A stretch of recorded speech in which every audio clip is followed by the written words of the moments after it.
Okay, sick, sick. Oh, I just realized I gotta change this. Yep, change it from Kumator to KOE. K-O-E, capital E, That's evil. right, baby. Evil! I You've never heard that one don't. before. I'm positive. I actually. No, I haven't actually. It's crazy with all the SpongeBob references we make. Yeah, just Like not only just like Connecticut, like the entire PM scene as a whole. It's definitely a generational thing. it's the same like yeah, same generation, same energy too. Just like Yeah, yeah. there's some kind of weird chaos to SpongeBob that is the same weird chaos as like teenagers being like, "Yo, what if we change Falco in Super Smash Bros. Brawl for the Nintendo Wii by naming our horse in Twilight Princess some random bullshit?" Yeah. All Let's right, exploit the entire Wii system firmware by doing Twilight I hacks. will never not find it hilarious that the first party, like one of their biggest launch games, was the reason that it messed up. Because that sounds like I could talk. something it would be like a Gran Turismo 3, like GameCube or Wii port. Like, oh, some port that had Yeah, a big hole in it. But no, this is full on their big release game. I could talk about tons of Twilight Princess stuff for probably hours because I love watching like the speedrun history of it. How they did what is it? The back in time glitch where they like you warp to the bridge of Elden on the title screen and then like it skips a big portion of the game and you go back to your save file and like you have the Master Sword and you skip like the tutorial part. It's Just like for so whatever sick. reason, you're in the like debug testing mode, like Yeah. inventory stuff. It's like, okay, we can just go beat the game now.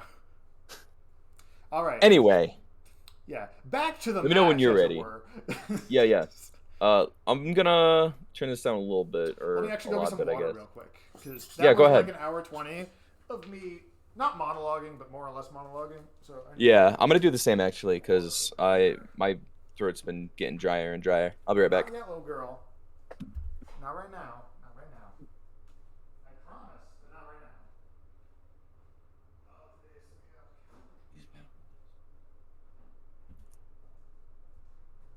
I know. You're gonna have to be a little more patient. Okay. No. No Suki. No Suki. Not right now.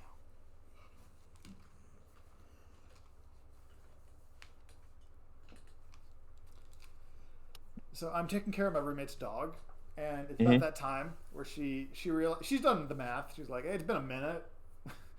Hey, you." What about the food? No, the food's good. She's really good on food. She Oh, just does she just want attention? no, she wants to go to a different place, and she can't operate the door. Mm. So I might have to bargain with her momentarily, but she's pretty well behaved. She's watching me too. She's making sure I don't go nowhere without her. That's sick. What kind of dog is it? She's Nikita, American Nikita. Oh, She's super okay. well behaved, super sweet. But unlike unlike my roommate's dog, Falco is not well behaved. He is a bad bird, No. much like most And birds. It's a badly yeah, behaved bird. just like Charizard is the second closest thing to a bird, so also not very well behaved. And DDD, well, Theodore's a penguin. He's probably closer to bird than Charizard. yeah, The wings throw yeah. you off, but He yeah, he just isn't as much of a problem, so I don't really care. he's not as good of a character. You can say it. No, not at all. We all I know the actually truth really here. like. I love the DD matchup as Ganon. I think Ganon. I don't know about wins it, but like he beats up DDD. He can play the game. Yeah, yeah. For once, it's one of the rare matchups he can play the game. Gotcha. All right. So Let's do a little test. Play for a second just to make sure the volume's good, and then let me know if it needs to be up or down. All right. okay, I was gonna just mute the VOD. Oh, That's that's cool. fine. I'll mute it. Yeah, yeah. Perfect. I didn't know like your preference. Just make sure it's It's all the way easier down. to like have, especially if we're talking while it's playing. It's easier to True. just mute it. Yeah. All right. So let me skip ahead here. Here, I'm gonna go ahead and. I know there was a chat in there somewhere. Huh? Wait a minute. Yeah. He Anthony was like, I spilled soda, and I was like, apologize to Fuzz. Sorry, Buzz. All right, so I'm gonna go ahead and draw a square. I am starting now. Yep. We'll go ahead and The delay should be very minimal. there we go. Yep. X1/2. Yeah. So yeah, that's not going to be a huge problem. Yeah. Just before we start, let's just kind of like go ahead and recap for me what you want to focus on. I know that. Yeah. So Go ahead. with this matchup, I noticed like it was really bad last night when I played Ivane. Hit like the lasers just snuffed me out so bad I couldn't even move. A big problem was that I was holding shield a lot. So I guess I just need like one thing I'm gonna practice probably like late tonight or something. I want to try and grab that fudge pop training pack, where the Falco was just lasering over and over and over again. Um, to practice different like power shield timings, because obviously power shielding is a great idea, but I need to know, you know, um, when is going to be the time to power shield, and when is going to be the time to just like eat the laser and move.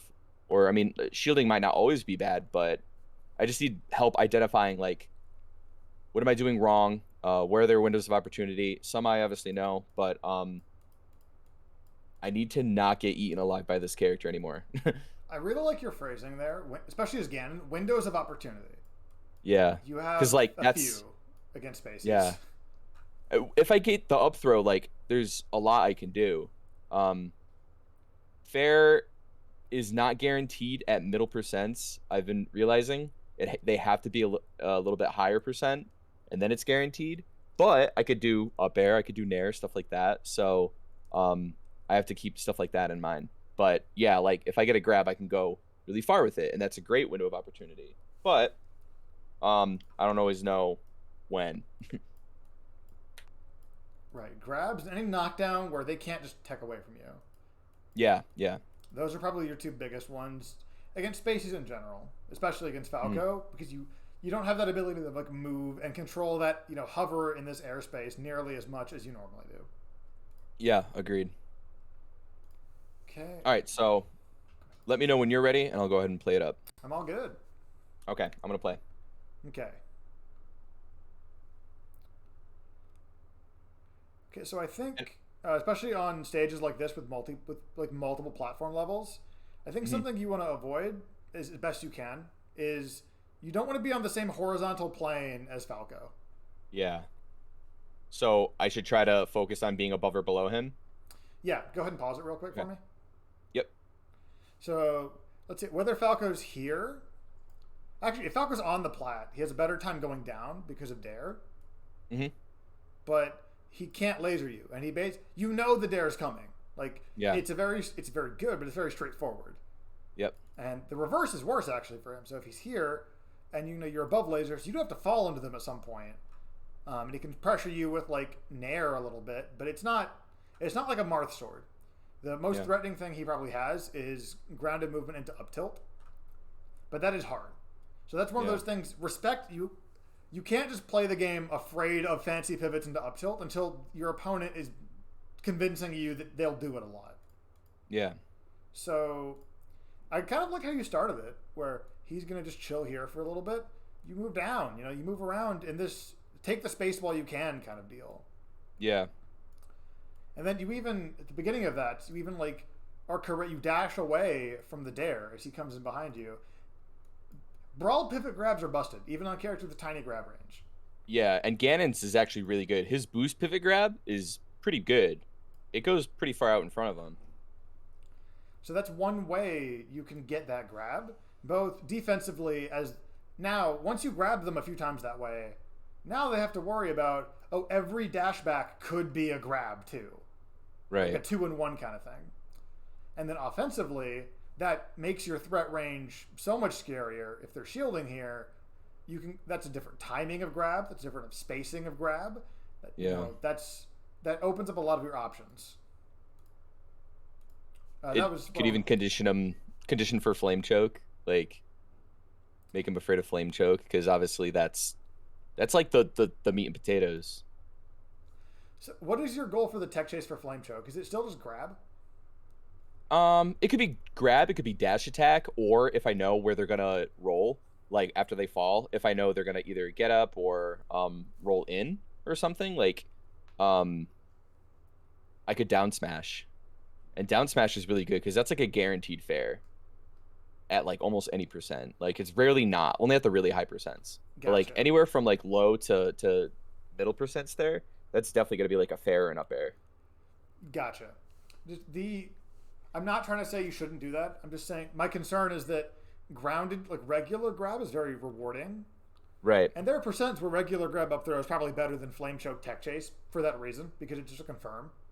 Right. Um, but I think probably those middle percents where you said the like, up throw fair isn't really true. That's probably where flame choke shines in that regard. Yeah, and then like that creates either like depending on the stage, that could even be like at that middle percent. If I get flame choke and then get the either the react or the read on like whiz kick, that could kill him on like this stage, Green Hill, um maybe FOD. Yeah, and even if it doesn't kill, getting them off stage is a huge win. Yeah. Because Ganon, even at 0, between Spaces and Ganon, you touch them off stage with anything but Nair, they die. Even Nair 2 might kill them. Ganon Nair will probably kill. That hits hard. Mm-hmm. It's just, that's probably not a move you want to press off stage, but in the event that you do, it'll still kill. Yeah, that's true. It's better than like. I mean, I don't think it's awful. I guess it depends on where I am, but probably just go with like up air, which is or bear or something. Yeah, Nair has active up air bear, but then you commit to having to up B almost pretty much most of the time if you Nair off stage. Yeah. So I think we have a strong foundation. So like regular grab, your boost pivot, BP grab, and then flame choke, grounded flame choke specifically. Aerial, you still get your tech chase, but it's not. That's a different situation. You don't have threat of grab when you're in the air, aside from that one. Yeah. I think then now the game is mixing it up with the strike options, right? It's like, the first instinct, fair, nair, dash attack. Your other high reward options that lose to shield. Yeah. I really like dash attack after like a down throw or something, because one dash attack will more than likely lead into another dash attack, and even in some situations, depending on DI and percents, I can get a third. Yeah, this is a really good combo weight for dash attack as a move. Yeah.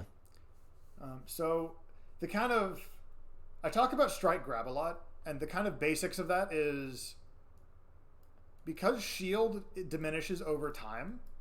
Mm-hmm. You can get around shield without grabbing, and sometimes you have to.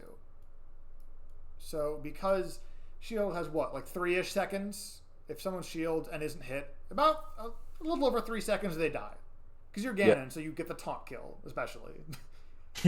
So like they emotionally are scarred for the duration of the day. Yeah. Let's go ahead and let's keep those on screen, but get rid of those. So your strike grab. Obviously, the easiest way to get around shield is to grab. The easiest way to avoid grabs is to move, which means you can't shield. So this is kind of a cycle, right? Like a rock, paper, scissors, pretty much. Yeah. If you strike, so if you try to hit them a lot with like fair, dash, attack, nair, they're probably more likely to shield. Or, there's always nuance. Or move in a way that makes your strikes miss, which, let's stick with shield for now. So if you strike, they go to shield. And if they shield, the easiest thing to do would be for you to go to grab. But for Ganon, that's not super easy. Because side B is a little predictable because it's the only... Between the risk reward being different than grab, whether better or worse depending on percent is irrelevant, it's different. And Ganon's grab not being... His grounded movement not being super threatening. Like the only situations where you're really afraid of Ganon a ton, except for maybe Spaces, is if they're in the air. They have access to fair. Nair 1 is terrifying. Dash attack is scary, but it being punishable means on its own, it is not, when these aren't on the table. Fair and nair are too slow when you have to jump to make them threatening, they're a little too slow by themselves to complement dash attack and grab. Yeah. So when you have that, it can be a little hard to just convince people to stop shielding, rather than just, shield, once you get close, roll away. So what we can do is we can use timing as a way to get around shield. Get rid of this real quick. So I mentioned earlier, you have 3 seconds. That goes down if you get hit, and usually when someone shields, they either have an option queued up, like, when Ganon fairs me, I'm going to Falco Dare out of shield. And they're waiting for that trigger. option plus trigger. Waiting for that stimulus. Doesn't have to be a specific move, but when Ganon hits me, I'm going to take my turn back with, Fox Drill or like, hell, even Laser out of shield maybe. Like the specific option. Nair out of shield. Nair out of shield. But almost any option that Falco has, yeah, honestly. Shield grab sometimes. Yeah. The trick is, a lot of the times people wait for that trigger. So, if that trigger never comes, there's a beautiful moment when the person realizes, oh shit, my shield is getting smaller. The sun's going down, right? My eyes are no longer covered by shield. I can see the threat of the forward air in my face. Right. And it's player dependent, but a lot of the times, because you have to pick an option eventually, a lot of the times, if you wait long enough, they will just do the option without the trigger. And this is good for two reasons. One, their shield is low, without you having to commit to a fair or nair or dash, like to hitting them. Mm-hmm. Two, you're actionable. As opposed to, if they shield a fair, even if it's like only -2 or something, and you're fine, you can't threaten quickly because, fair has a lot of startup, you have to jump squat, you have to position. So if they just pick just the option, that leaves you right here, big smiley Ganon, floating with the punch.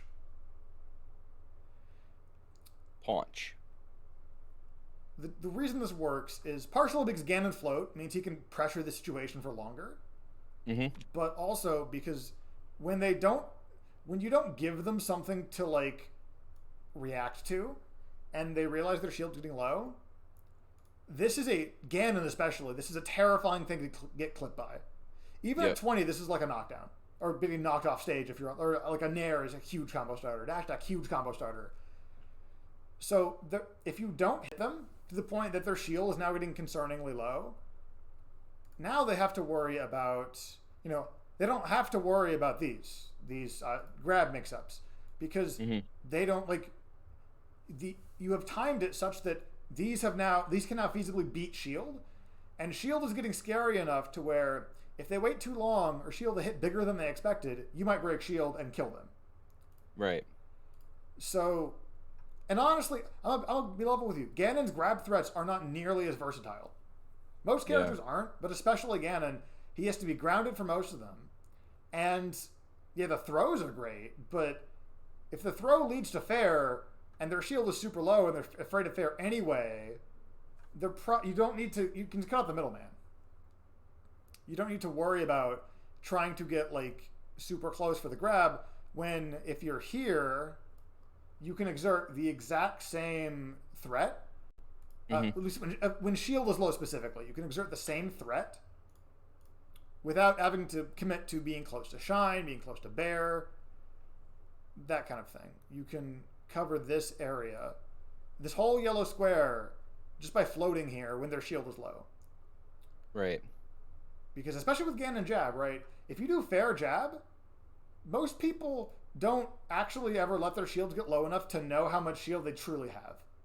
Yeah. So like, let's say if this is their shield and you hit them with fair jab, obviously this is just me drawing a circle, but yeah, it becomes a scary question of, am I willing to bet my whole ass stock on the fact that fair jab won't shield break me? Do I have that much shield life left? More than likely it'll poke before it breaks, but still, like, getting a jab is like, it's still really good. It creates a situation where like they need to back off and like they need to reposition. Right. And because they just block, like even assuming fair shielded jab hits, let me update the shield because they shielded fair. This is now their shield for 4 seconds. Yeah. So that means, again, you don't have to worry about these more limiting options of grabs because now strikes win. Strikes are not fully unblockable, of course, but like they have to be moving. They can't just shield the expected fair. They can't just as easily shield the predictable dash attack. They got to go, oh shit, I got to go up here or I got to go over here because Ganon right here is scary. So I need to leave. I can't stay here and shield. I either leave or I go in and contest, and that's because they can't afford to shield, and that's where you can get, you know, your shield grab back on the table. That's where you can get running into forward air back on the table. That's when people realize their shield is low, it is in Smash, especially with Ganon's taunt kill, it is so limiting. Yeah. Because all of a sudden, they just, like, it's a weird thing in a video game to just not have access to your primary defensive option. Yeah, absolutely. And that's kind of what I mean, and on the inverse, that does feel like a lot of the time what's happening with me in this matchup. Like when the lasers are getting shot, and I'm, you know, holding the R button, like that's Falco does whatever he wants. And that's the problem. Like, I feel like if I had the ability to fight back a little, you know, it wouldn't feel so polarizing. But it definitely does right now. So, I mean, I did okay today against Anthony. He definitely won a lot. He was practicing his box when we were playing, but let's go box. I was what? Let's go box. I use a hitbox for 2Ds. Oh, really? Yeah.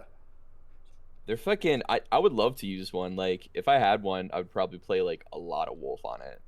But also learning path. I see. Yeah. The dark side. Got to do it. Got to go hard or don't go at all. Definitely not Fox or Falco. Like, Wolf would be the play for sure for me. I just don't like the way they feel for whatever reason. I think it's a jump squat on both those characters. Falco feels too heavy. Fox feels too sensitive. Gotcha. On the topic of like laser being really good at kind of skipping that neutral, it's especially good against Ganon, as you know, because he needs to move and set up and needs time and space to like really threaten the punch, really threaten the landing 2-hit nair, landing 1-hit nair to jab, 2-hit nair to jab, etc. Dash attack, side B. So I want to point out the difference between out of shield and defense. Okay. Let me go ahead and rephrase this as defensive movement. It's not even defense. So your out of shield's pretty shit, and you know that. It's shield grab, roll, spot dodge, and sometimes nair. Maybe wave dash out of shield.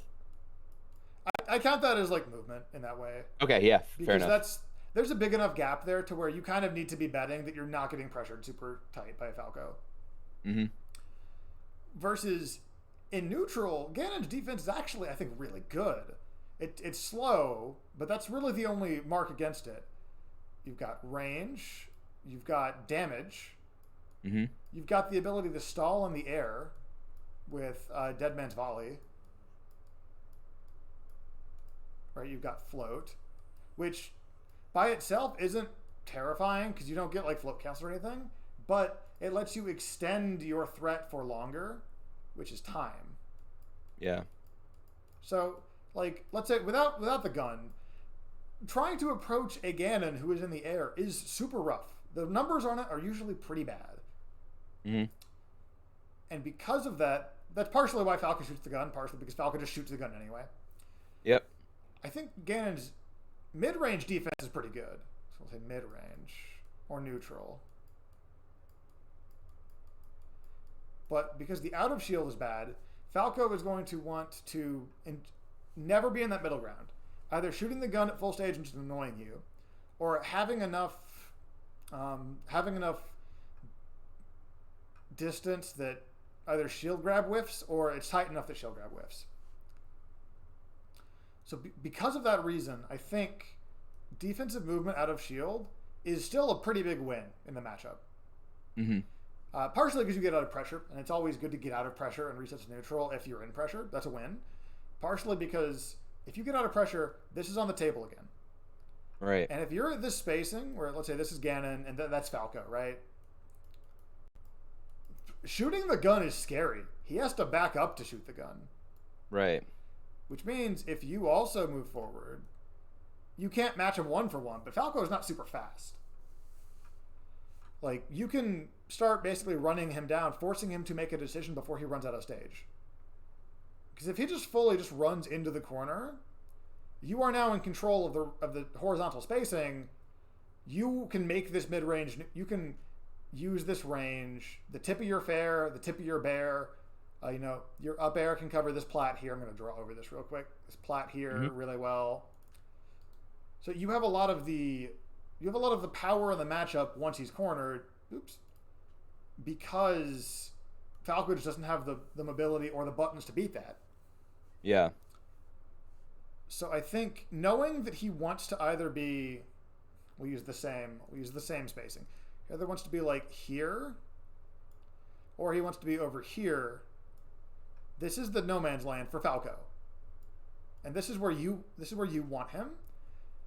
He is going to try to, for example, let's say if he backed up, if he short hopped away, you can threaten this with a fair, even if the laser like hits you, it's fine, because obviously the numbers in that are like 18% and stage versus maybe 1% and nothing. Yeah. So this is going to be a stage control kind of matchup. Let me go ahead and clear all this shit out. Yeah. So even assuming he has center, right? You being here is threatening. So he is going to move to a position where he is not threatened by Ganon, because Ganon's movement, Falco is one of the only like heavy or very terrifying characters he can really keep up with. Mm-hmm. And because of that, Falco be reversing this laser here, right? If he goes this way to be reverse the laser like he frequently does, that's a big risk, because Fair could be coming out, you could be run up shielding, and then at that point he's point blank. Even if laser isn't grab punishable if he lands it super low, but now he has to shine Right. or bet on being shield grabbed, which is not good numbers for him. So because he's very unlikely to do that, and the margin, like the numbers, his reward is super low. Let me actually go ahead and bring Ganon back. Limb by limb, apparently. Oops. Because he's very unlikely to do that, because it'll get him killed, it can be a safe assumption he's going this way or he's going this way. Mm-hmm. This is a player habit moment. So like, oh, has this player been pressuring me, being aggressive with lasers? Or has he just been annoying me to the point where I get hit by random shit? Right. The good news is, if he goes this way, you can also go that way at almost the same speed, and the situation just continues. But now he's in a worse position because he has less stage, so he can't keep doing it. So even though, so like in real time, all of this is Falco dashes away as you dash towards him. That looks like super lame and boring and nothing happened. You won a neutral interaction, and you are maintaining a, terrifying might be a big word, but you're maintaining a high risk position for Falco and a high reward position for you. Right. Because he can't really pressure you. Like, he can short hop away and then, it's not B reverse, it's the B turnaround, I think. Like the wave bounce, basically. No, it's different. So there's the one where like only their facing changes. Mm-hmm. Then there's the one. Yeah, B turnaround. Yeah, wave bouncing would be he shifts his momentum, I think. Yeah, there's the one where his momentum and facing changes, and then there's the one where he kind of just goes like, bonk, bonk, bonk. It's like it almost looks like a Z or something. Yeah, I know what you're talking about. Then the third one, but the third one. Third one. Whatever, you know what I'm talking about. Yeah, I do. Yeah. But because the momentum switch is terrifying, he's not going to be doing that. The third one doesn't turn him around, so he's not going to be doing that. So the most he can do while retreating is shoot the gun at you, which is fine. Like, if he's retreating, all it is annoying. So, out of just a position where you're both actionable, so let's say after jab is a very common position, low percent jab. You get low percent jab, he does that little landing animation. He now has to make a decision to either commit to aggression on your plus frames when you can act first, or desperately try to like get away from this terrifying creature in time to restart the pressure and kind of like go back to neutral. Mm-hmm. Because this position is not neutral for Falco. It might be neutral for Ganondorf. For Falco, no. He's at death percent. This is not a neutral position. That was a lot, but I think that. Hey, we got the VOD, so I mean, I can refer to it, so it's fine. I'll just keep ingesting it. Gotcha. Let's watch some matches. Absolutely. So I should have reacted a lot faster there. And one thing I did I know that I shouldn't have done. I really don't like relying on up tilt because it's jank, and I know it probably won't be the same for long. Like chances are it won't be, but You mean like it's gonna get patched? I feel like it might. But they've Part said of it will get so patched. much. I feel like they've said so much that they're done with like gameplay changes. Maybe. I mean, I just don't want to. Like I said, like if I rely on it, then like I feel like I'm not learning. I'm like relying on a crux, you know, like a crutch. That's fair. I think it's good And that you're aware of that too. yeah, I'd rather it be like I'd rather have a solid answer and know what I'm doing than be like random up tilt save the day, you know. Yeah, up tilt's weird. Maybe it'll fix the position I'm in. Yeah, sometimes it may, but I'd rather it be a calculated risk than randomly using it. Okay, can you go ahead and go back about 15 seconds to where Falco Yeah, is trying to land on you? It's how you basically it's how you die. Yeah. And then just pause when Falco's like way above you.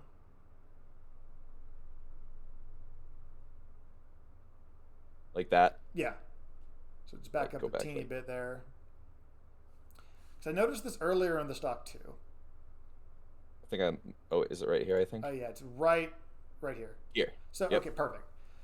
So what Falcos will sometimes autopilot into doing, partially out of habit, partially for like risk reward, is they will just come down with the down air here.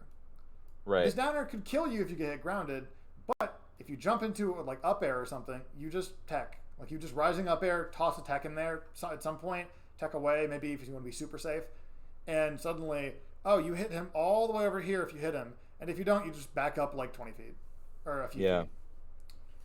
Like right here, it would be perfect for me to do jump out of shield up air, but like I waited in shield too long, I think. You waited a little too long, and also Anthony took a risk here. So what Anthony did was back air. Back air is active for a long time, but not the strong hitbox, and it's not nearly as good below Falco as it is down air is. So Anthony's taken that risk of I want to get at a 180 on WarioWare. It's annoying. Like this is getting old. I'm gonna try to time this backer to catch an out of shield, and in this case, you were a little slow with your out of shield, especially once you see the Falco double jump. He has no more stalls. Yeah. But this is not a bad situation. Once Dare begins knocking down, Falco double jumping over your shield isn't scary. Like it's a little scary, especially if you're a floaty, but it's much better for you to try to intercept, both to get him to stop doing it and to get him, because the risk is much lower if you jump than if you just, try to catch him with an out of shield afterwards. So this can be a situation, because this is a situation he should not want to be in, especially with the current numbers, because anything will kill you. An up air might just flat out kill him if he's drifting away. Right. So if he's aiming for a bear like here on shield, and he's drifting to the left, you just kill him with up air. Yeah. And some of that is going to be spacies, like because spacies are so frail, and in some ways that Falco can have a hard time killing. Because Shine gets him nothing here, for instance, and hasn't for 50%. So, like, his shield pressure has to be a lot more hit and run at that point, because I mentioned this with Anna. If you like against Falco at this percent, or even at 130, right, 130%, if you just shield grab and take the Shine, it's like, oh no, I hit my Shine. So what?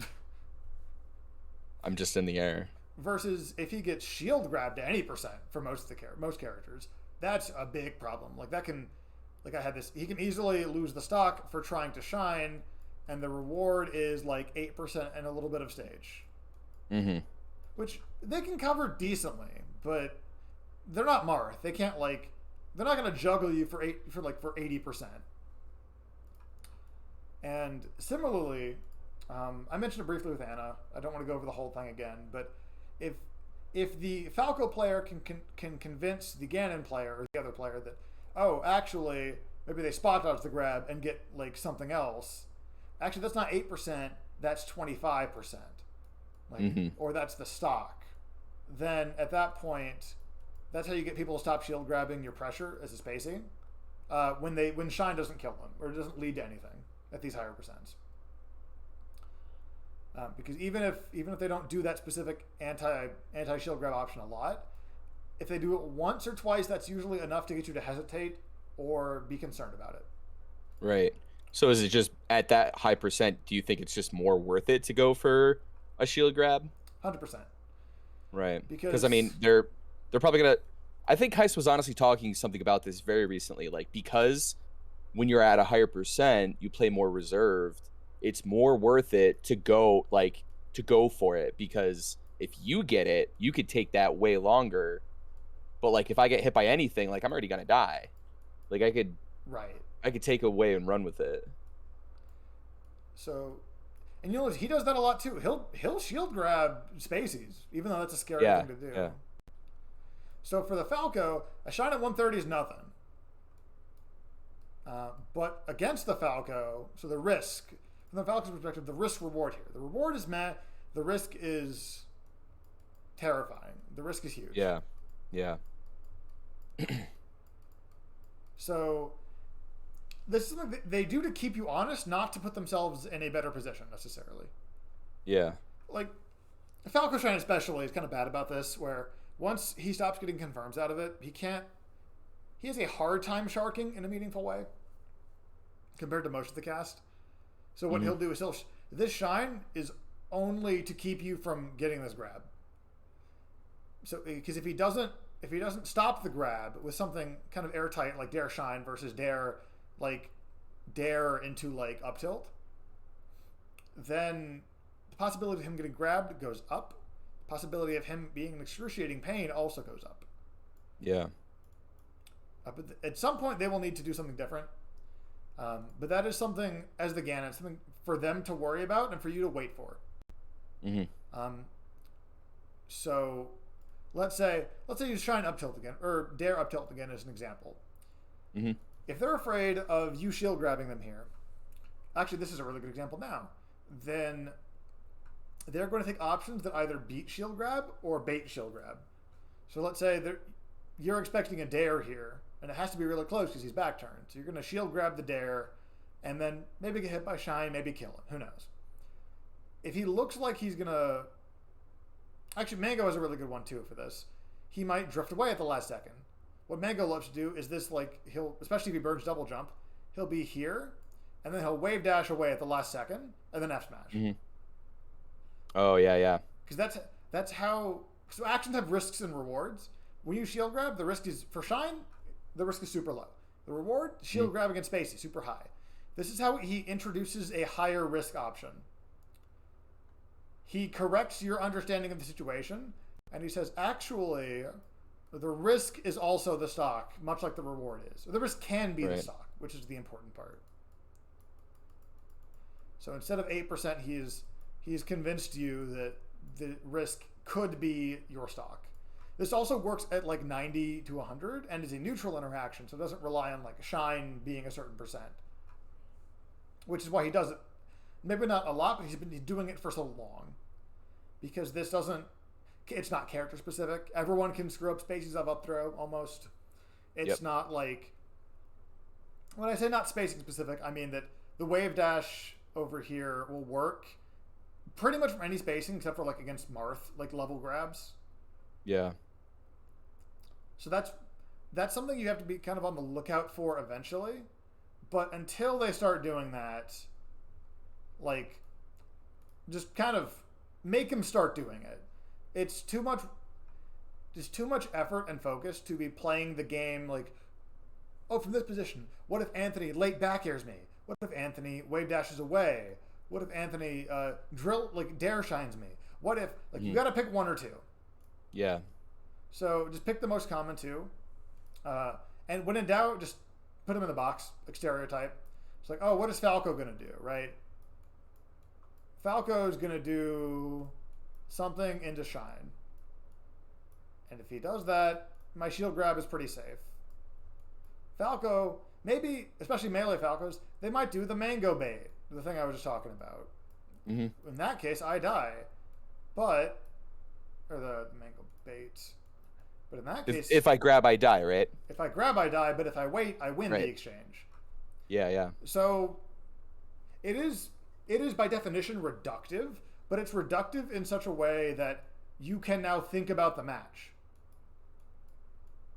And also, if the player is doing something, you are immediately corrected, which makes it very easy to remember.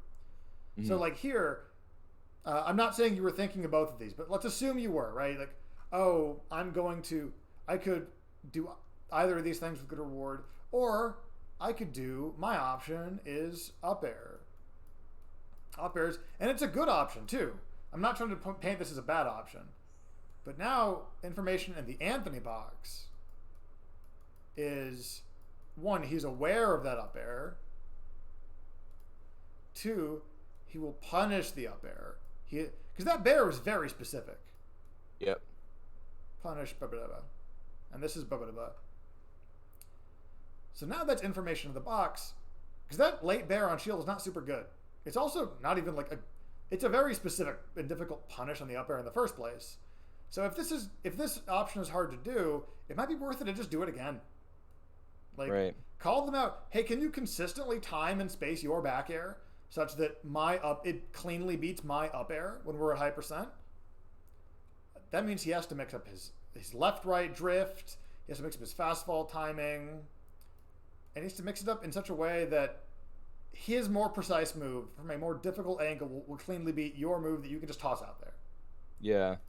Honestly, I don't even know. I think if I do it, like, if I'm, like, on point and I jump out of shield up air, I think, I don't know. It feels like the best he can get is a trade. But, like, he might die off that up air. He might be, I don't know, he might be able to beat it if I jump, like. It would be super, super tough to get consistently. Yeah. Which is kind of only as far as you need to go, right? Like, it's kind of, like, it's the reason that shield grab works when the biggest threat is shine, because if they're a frame late, you shield grab them. Because you're just mashing shield grab. And not you, just like in that situation, the player is mashing shield grab because the risk reward's really good.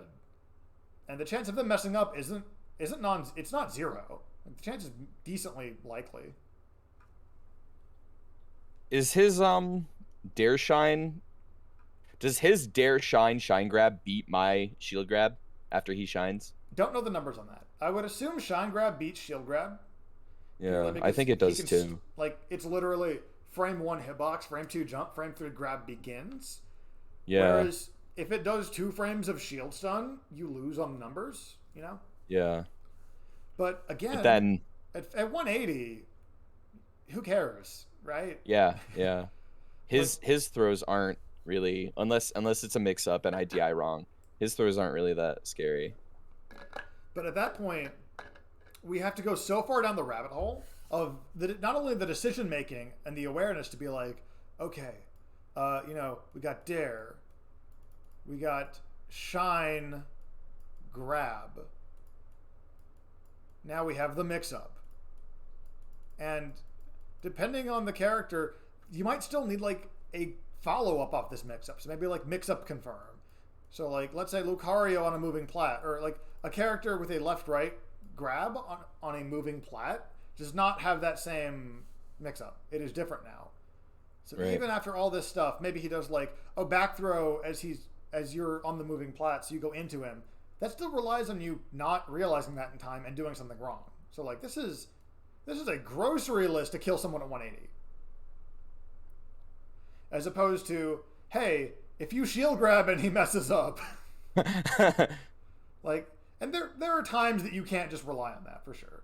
And this is one of the only situations where you can kind of rely on them messing it up eventually because the risk is so low. Yeah. So you can consistently try to shield grab here, and for him to kill you for this is pretty rough. He can put you in a bad spot with shine, but it's not going to kill you. Yeah. A better position, like you're saying, is the up air here, because for him to even trade is super rough. But if that's something like specific rules trump general ones. If Anthony is a legend and just is somehow finding some way to consistently punish that up air, just let him do it and then hit him afterwards. Right. Because especially the more specific the counterplay is, the more locked in you have to be to really nail it. Yeah. like at that point, then I can shield grab him when he lands because he's gonna be he's probably gonna be leaning in. Right. For use your example in neutral, if you practice for months and you are able to power shield every laser, what if you stop shooting the gun? What if he just nares you, right? Guarantee you're at least a little like distracted if you're to the point where you're power shielding every laser. You're a good amount of your focus is on that. It's not all of a sudden you have to deal with the lowest common denominator of like, oh shit, nair, right?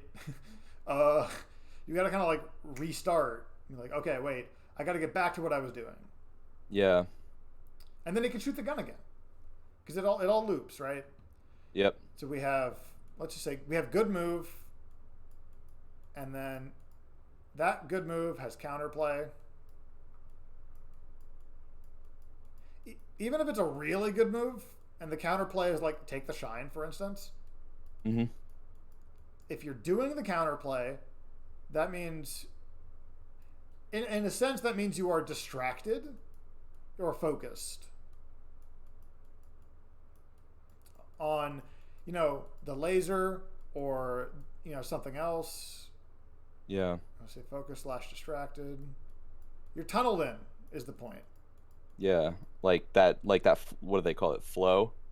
A little bit like flow. Flow is a little more general, where you're focused / distracted on the game as a whole, not on a specific option. Gotcha. So like flow is like, if you're thinking like, oh, it's 8 p.m. I'm hungry, you're not in flow.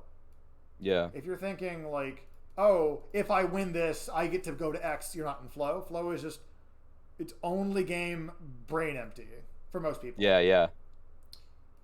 But as you're focused / distracted on the move, whether you're the one doing the counterplay or the one getting around it, now the move is, a different move is viable again. Let me actually go to a different area. Different move. Now that a different move is being used, especially if it's being used a lot. Did I misspell different? I did misspell different. I was more focused on what you were saying, so don't worry. So now let's say instead of laser, now Falco's using nair. You're like, but I can power shield every laser. He's not using laser. Who cares? Right. So now you got to worry about different counterplay. Although I will say I'm way less afraid of a nair than I am of the laser. Like me personally, like nair is still an amazing option because it's really not really too committable, but it's just easier to get around a nair than it is, a no committable projectile that, makes you flinch. Right. There are numbers behind all of these that, like, there's risk reward behind all of these. That's why, for example, counterplay, right? This is why shield grabbing the shine is just good a lot of the times, because the risk is low and the reward is high. Right. And then, for example, focus distracted, this is when he spot dodges the shield grab and up tilts you to kill you or something. And then you're like, oh, I got to worry about up tilt. And then he just shines you again. Or, he does his pressure. So to kind of use this for Falco specific, I'm worried about laser. I'm going to power shield the lasers. Oh, he's just nairing at me. Okay, I'm going to shield grab the nairs. Oh, he's lasering me. Now he's lasering me again. I'm going to power shield the like it is a loop. And it's not a clean 2-move loop, of course. And it's hard to sometimes tell if you're in a loop at all, let alone where, because the game has a lot of different options. But if you kind of zoom out and generalize this, move could be, oh, he's controlling neutral really well horizontally. Counterplay is begin attacking vertically.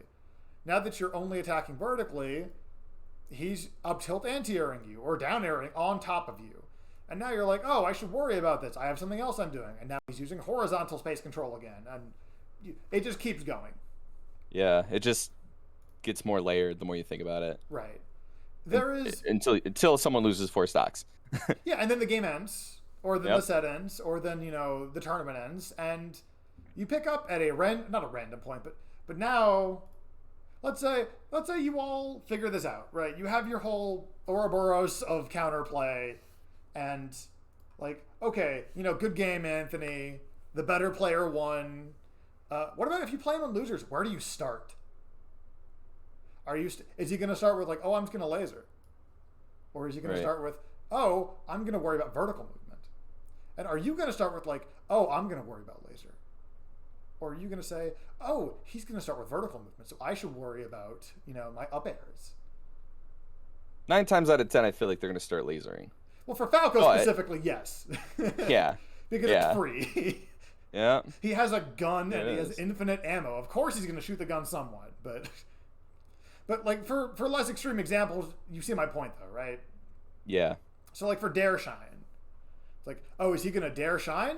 Is he going to dare shine grab? Is he going to dare spot dodge into punish? Is he going to dare, short hop? Is he going yeah. to just tomahawk grab me? Like this is kind of generalizing it a lot when I say counterplay, because there's like 8 different options, in any given direction for the most part. The better the character is, the harder it is to nail down both counterplay to a certain move and also counterplay to like a set of moves. It will be counterplay for one thing, will not be counterplay for another.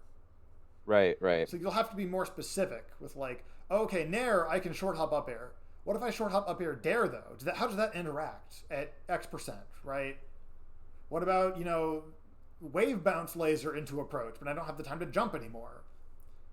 Or like, versus for Ganon, it's a little easier just because he's slower and his options are a little blunter. Yeah. But that also means they're scarier. And if the let's say a character has 10 options. For Falco, you can only cover 2 at once with counterplay. If you can cover 5 of Ganon's options with a certain technique, it's also much more likely they'll be doing that technique. So now, as soon as you see the counterplay, you can just go straight to your like anti-counterplay. So like, oh, when I jump, they shield. I'm going to side B when I jump. And now they're like, oh, but maybe I'm focused on that, and I can spot dodge the side B if I'm looking for it. Well, what if I tomahawk you now? There's no purple hand this time. Yeah. Or what if I tomahawk jab you because you're afraid of the tomahawk grab after I've shown it? Like, it is. Again, it's playing with a slightly more limited tool set, but the base things still apply because people don't react to moves; they react to situations the majority of the time. Right. He's not shielding because he sees frame 1 of fair. He's shielding because you're Ganon in the air and he's Falco at 30, and he's gonna die if he gets hit. Right. Right. So you can intentionally, short hop. Be like, I know you see this short hop because like physically you're looking at the screen, and then just use that against him when he shields.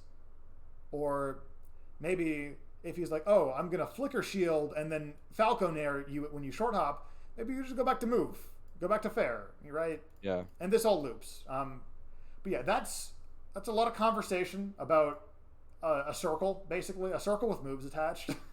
Yeah. But rock, paper, scissors with a couple extra steps in there. Right. The biggest thing with the games is that there are numbers on it, right? So there's risk and reward. Because it's Just some more. Because technically we've only looked at 3 minutes of footage. Oh god damn it! I'm doing Not that it that's again. No, it's okay. It's okay. Like No. this is still all helpful, I think. So It's it's the all third good. lesson in a row. I have a problem. You are passionate about the game and you know a lot. So I mean, like I'm still learning, so it's all good. Okay, that's the goal. Don't sweat that's it. The goal. But yeah, so that's Anthony was basically betting there, like, oh wait, I've realized I've double jumped and it's unblockable. Back air off the plot's Right. unblockable. Anthony might have realized, oh, I put myself in a bad position. I need to do my anti-up air counterplay.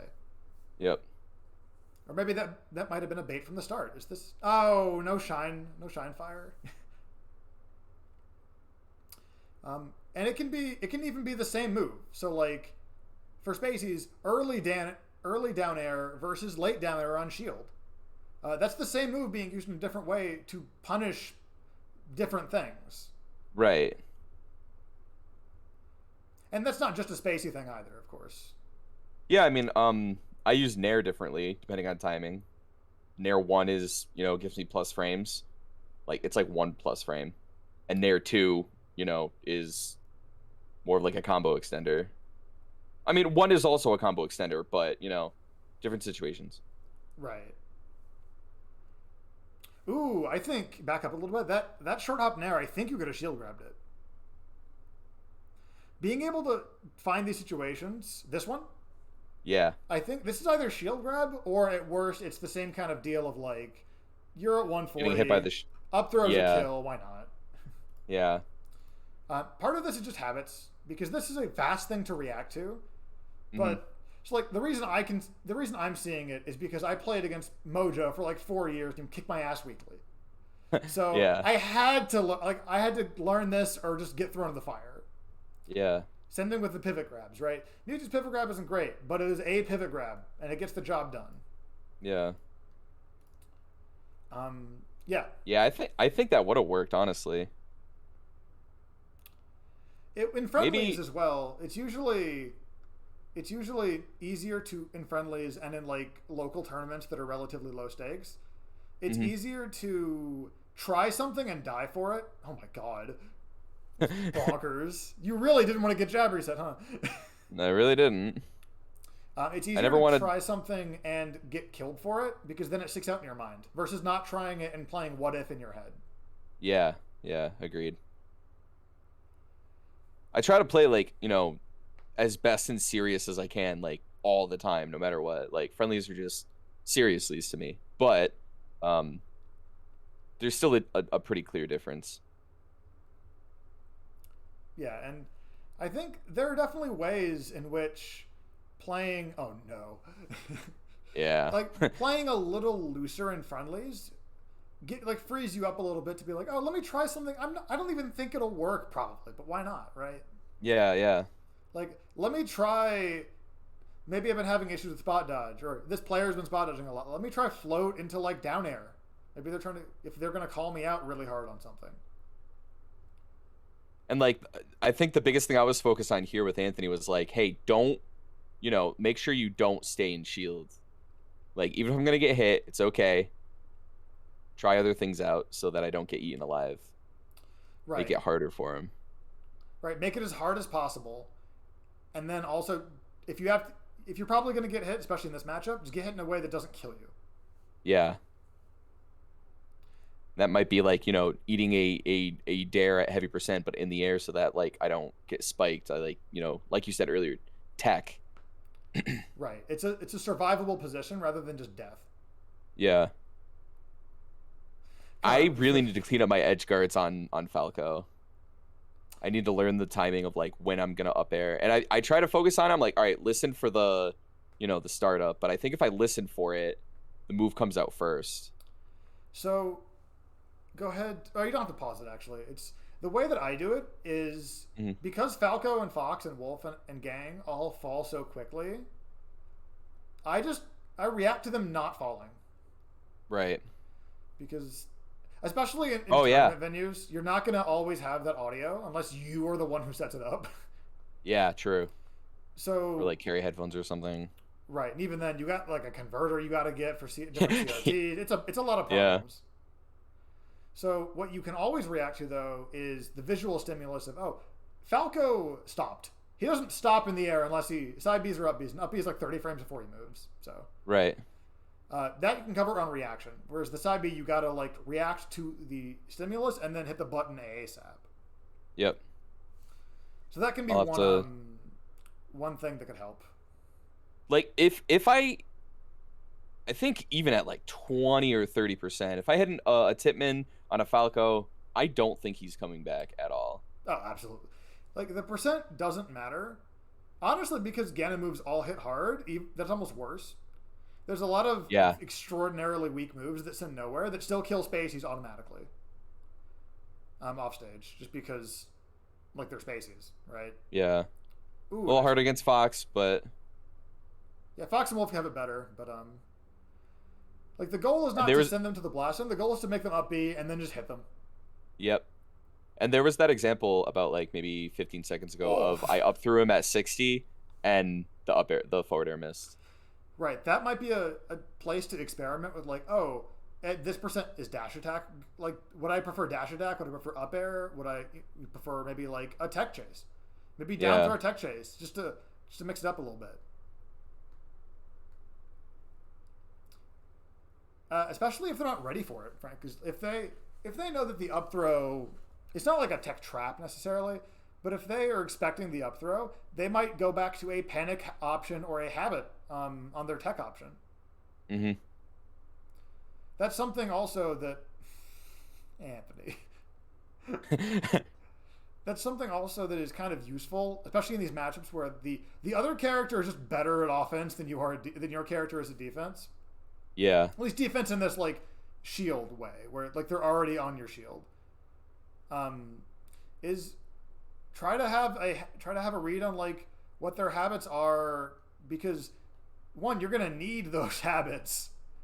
It's something I know that Anthony does that I haven't always I haven't adjusted yet, but I know he does it a lot. He spot dodges a lot in succession. So like if I'm pressuring him, he'll roll, and then or not spot dodge, but roll. He'll roll to the left, then roll to the right, then roll to the right again. And it's like something he does all the time when I like get one hit on him. Gotcha. Not in every scenario, but like I'd say honestly like 50% of the time. That can be something that you have for panic situations like that then. Yeah. So even like for that, should... like that was a weird interaction. When you hit somebody with something new or something high reward, they're more likely to just go to what their hands have done for so long, right? Yeah. Yeah. The muscle memory. Right. So like if like that was the thing I struggled with a lot too against non fast followers or characters that have better like better options to beat shield grab than like Falco or against Mewtwo Fox, is I gotta just not shield grab a lot of the time. But when it would be in high pressure situations, oh, that was beautiful. In high pressure situations, that was something I had to like unlearn again, at least in matchups, because that's something I would just default to, and it would get me killed.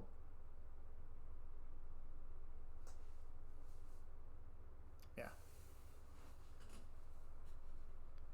Ooh, weird little fuzzies. Yeah, it's fine.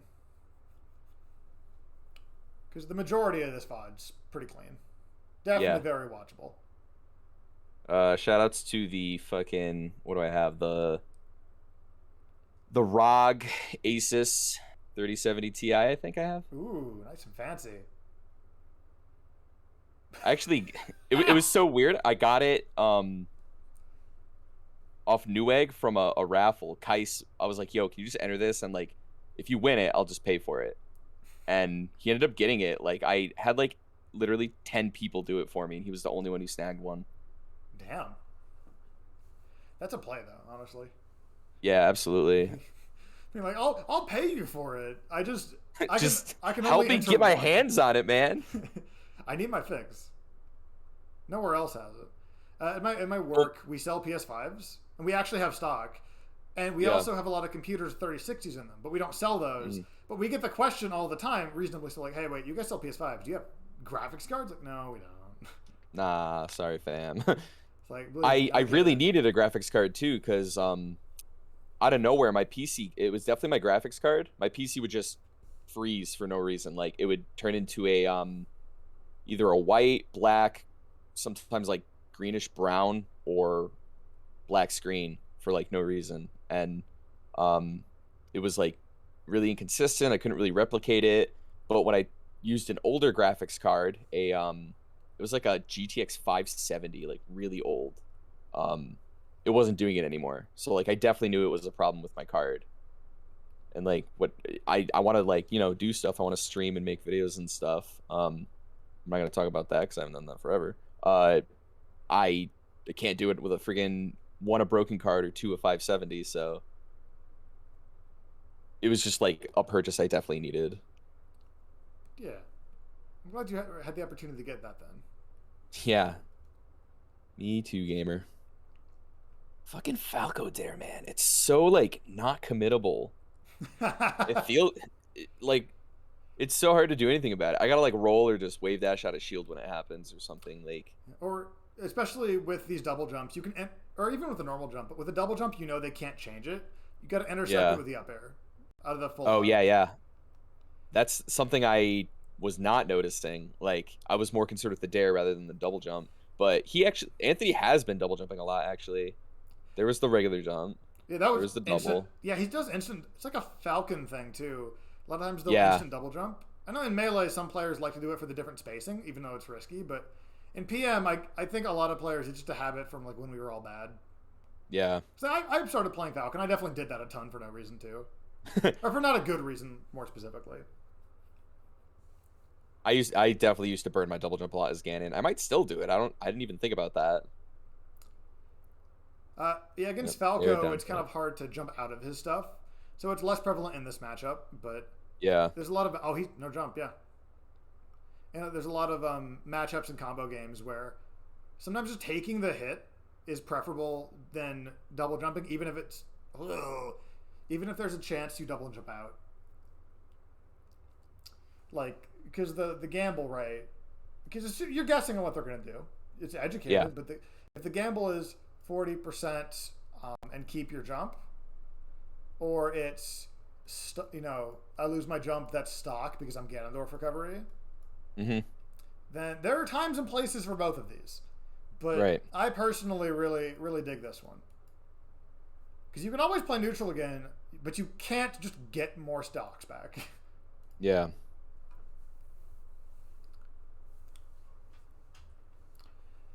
I think something that Falco does to you as a human being is put you on the defensive just by automatic, just by default, which is it's not a great mindset to be in the whole time because you start going like, oh, I have to defend myself against Dare Shines. Like Dare Shine, to be good on shield, he does have to kind of like hit it pretty specifically or be close to you or hit it late or something. Like Yeah. it's not like Lucario. He touches my shield and now Lucario begins. But for the Spaceys, for like Wolfnair and Foxdrill, it's a little bit different. But for Falco especially, like his pressure isn't a multi-hit, so his pressure is conditional on you not hitting him first. Right. On him having the space and the time to set that up. I'm definitely gonna be trying to look a lot for like double jumps and stuff like that because that's like hard commit. And then if a Falco loses his double jump, that's like obviously awful, absolutely terrible. Yeah, it's a huge, like you mentioned, windows of opportunity. That's one of the few you get against Spaceys. Yeah. Because their only stall is Shine, which is it's a huge stall, and if they can't jump Yeah. out of it, they can't really do much about it. Yep, that exact position. Yeah. Back up with that fair again, real quick. Yep. I think I messed up my pivot too. So yeah, this fair. All right, Yep. wait, not quite here. You get him in shield, but he's on the left of you here. Disgusting. So you get the tech chase. It's off. It's off of this jab, more or less. Yeah. So. Yep. So yeah, he needed to. So after I hit the jab, he got the Skittle, and then he jumped because he needed to do something. I retreated a little bit, and then because he jumped, I capitalized, and right, and that's how I sealed up the stock. It's a very safe bet that he does something. And Right. Do you want me to back up like habit, 2 seconds? Yeah, that'd be perfect. You mentioned Anthony has a habit of rolling. Yep. But that's you either roll into the corner, which is scary, or you roll in below Ganon, which is also scary. So yeah, perfect right here. So as this fair hits, like yeah, you're a little minus, but the way Smash works is you're probably fine because he can't. Yeah. There's something else that's a hole in their out of shield game for Spaceys is they don't have a lot of aerial drift, and Falco never really has a lot of horizontal momentum, but say Fox and Wolf especially.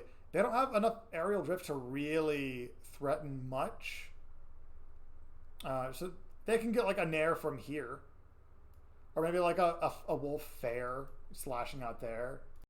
Yep. But they can't like begin shield pressure unless you are right here. Unless you're almost within shield grab range. Because if they can hit the tip of your shield with a multi-hit, you can shield the eye away. And then possibly punish with shield grab depending on character. Ganon might not be able to, but point being, they're out of shield like aerial game from this position. Not bueno. Yeah. So if you're just out of shield grab range and out of like immediate nair range, it's actually surprisingly awkward. They have to wave dash, like they have to move in some capacity. Yep. So if you land here with fair, even if you're like -3 or whatever, right? It doesn't matter. Like it matters a little bit, but for this position, the spacing is the big deal. No, my perfect circle. It's fine. Sorry. You're good. The spacing. Figured slightly better representation there. Like he even held it for like a second, and it already started diminishing. Right. So with a threat of like fair F tilt, just absolutely killing him, even if it doesn't, even if it shield pokes, which is a fun sentence. Even if it shield pokes, he dies. He has to move. He's very unlikely to short hop in place and do anything because he can't reach you.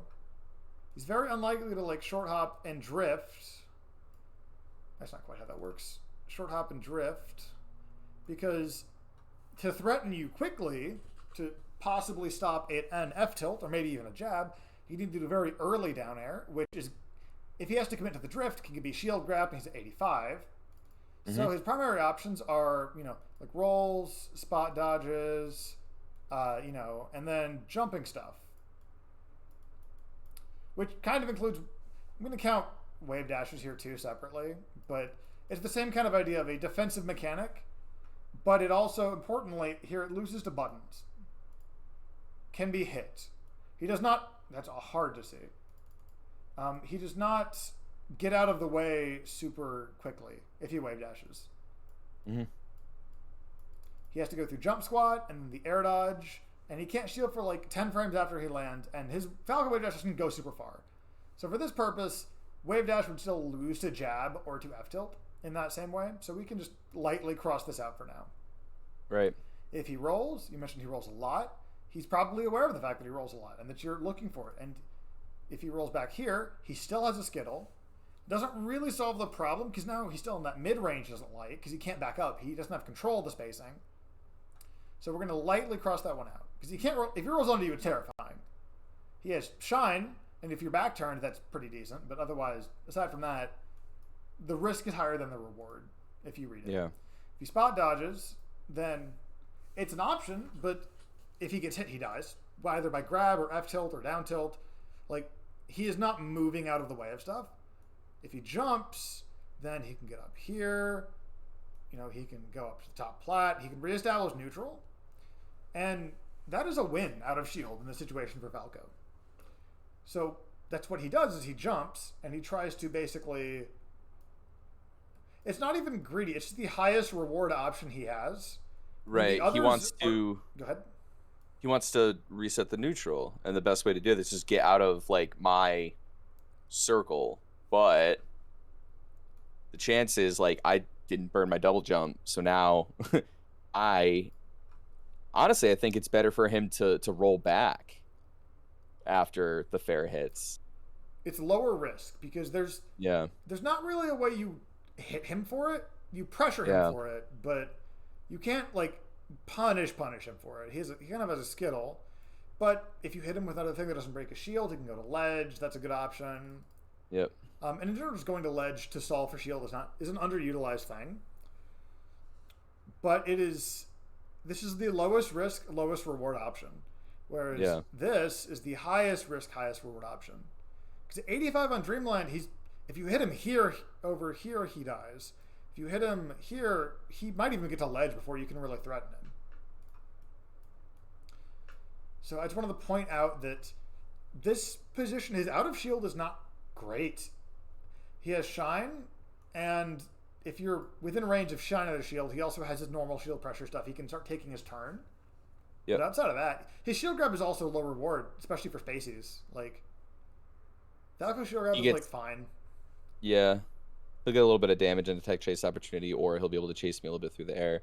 But also, if I SDI the lasers, then he kind of can't chase me through the air. Right, and he opens himself up to staying in the same spot and giving up shield, which both means that he can be hit. It also means if his shield grab misses and you don't punish him for it, he's still in the same position, except now he has a skittle. Yeah. Now he can't shield the fair. So now he has to roll or spot dodge or whatever. He can't even wait for the fair to hit first. Mm-hmm. Gotcha. So I know that was a lot about this kind of situation, but this is, because Falco has so much control of the neutral, it can feel like you're on the back foot, even in situations like this, where when we look at it, you actually are in a really good spot here. Yeah. So don't let the gun convince you that you're losing or that you shouldn't Right. be walking forward. A lot. Yeah, that's. It does tell me that not to walk forward, but I'm gonna try not letting it dictate the pace of the game as much. Yeah, the gun lets him control the Mm. horizontal, and it Mhm. does literally stop you from moving. But Right. don't you already know. Don't worry about shield. If you're gonna shield grabber, if you want to bait him into pressure, you can intentionally shield, for instance. But Hmm. for the most part, it's not any better if you shield it than if you get hit by it. It's slightly better if you CC it, or I don't think you even can CC it, or if you just get hit by it It's regardless. yeah, it's technically ASDI down, but you do have like better recovery frames, which is something that always bothered me because people tell me to crouch cancel. I'm like, it's not the same thing. It would be way more like the matchup wouldn't matter nearly as bad if I could just crouch cancel the laser. People use them But interchangeably a lot, just because yeah, the nuances are kind of annoying to get into every time you want to bring it up. yeah, which is totally fair. I get it. I find it really It's it's funny that it's he's been doing double laser from ledge and enforcing that, and then you're enforcing fair jab from ledge. It's like the same yeah. concept. Ooh, great job getting out of tumble. That's really really big. Me getting out of tumble? Yeah, on that. So back up. He up Yeah, throws I'm you. gonna You back go to up. top plat, and you wiggle out of tumble right before you land. Uh, it's a A little further little into the bit more. stock. Yeah. No. Further into the stock. Oh, further. My bad. So My bad. yeah, right about here. Yeah. Oh yeah, yeah. Getting access to that That, shield is huge. yep. That's something I didn't even realize I did actually. It's really useful for characters whose throws are fine. So for example, Fox up throw that doesn't matter, obviously. Right. Ganon down throw that doesn't matter. Ganon up throw that doesn't really matter, unless you're using it as that tech chase kind of throw. Yeah. But on those throws that are hard to deal with because they put you in weird positions, not because they're kill confirms, that can really get you a lot of mileage of oh, they were going up there to wave land and grab your roll, and now you've grabbed them because Right. you've Right. taken them by surprise. Or maybe you wiggle out and you wave land back and you punish them in that way. You adjust your spacing in a very surprising way. That's always going to have value.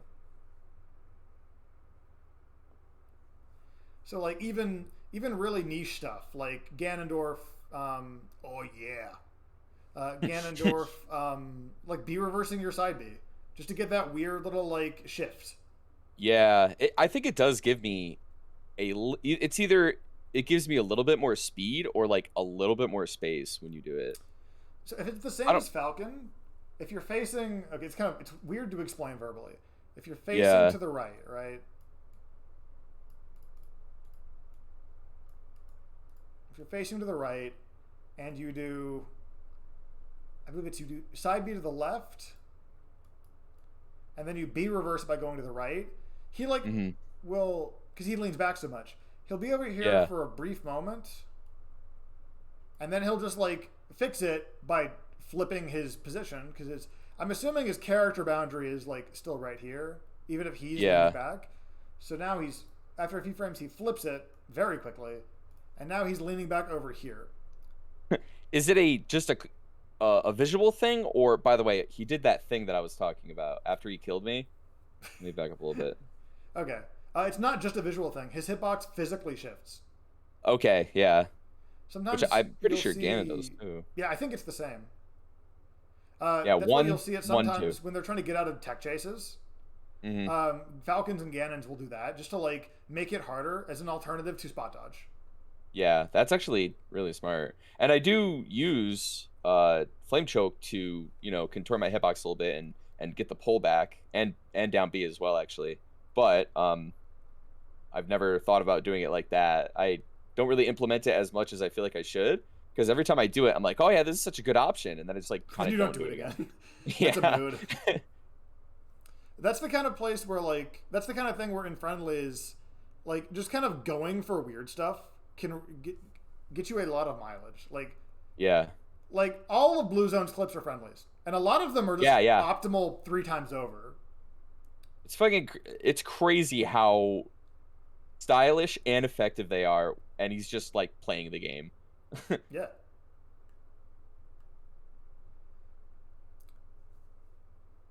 That Yeah, was back honestly, there air, was and you still didn't even die. That's not even as strong as it. That threat isn't even really as there near as much as we thought. I don't think. yeah, there it is. So Almost like didn't die at at 180, 160. yeah, on FOD too. I guess tall ceiling, but yeah, still. Yeah. Okay, good. You waited out for that double jump back air, and you just up aired him, which is great. Hmm. He can mix up Like the timing a little bit, but the numbers are in your favor when you do that. right. And this is what I mean. Like when Falco loses that like the threat of the laser, I feel like I can mix up Falco really well. Like as a whole, it's that fucking laser, man. It's a good move. It's a Very good extraordinarily move. good. Like it's one of those moves that defines the character. It almost defines the Yeah. game in a way. Like I feel like if he didn't have that, I mean, if he didn't have it, no, he definitely would not be nearly as good. Although some people think he's still not good with the laser, but I think that's crazy. I don't think this character is nearly as developed as he is in this game as he is in Melee. yeah, I mean that's every character, but I do agree with Yeah, you. that's true. Like it's a little bit of the Fox problem, but with actual differences instead of just nerfs. Where it's like Yeah. we're not going to get a PM Fox metagame except for people who play PM who pick Fox sometimes. Yep.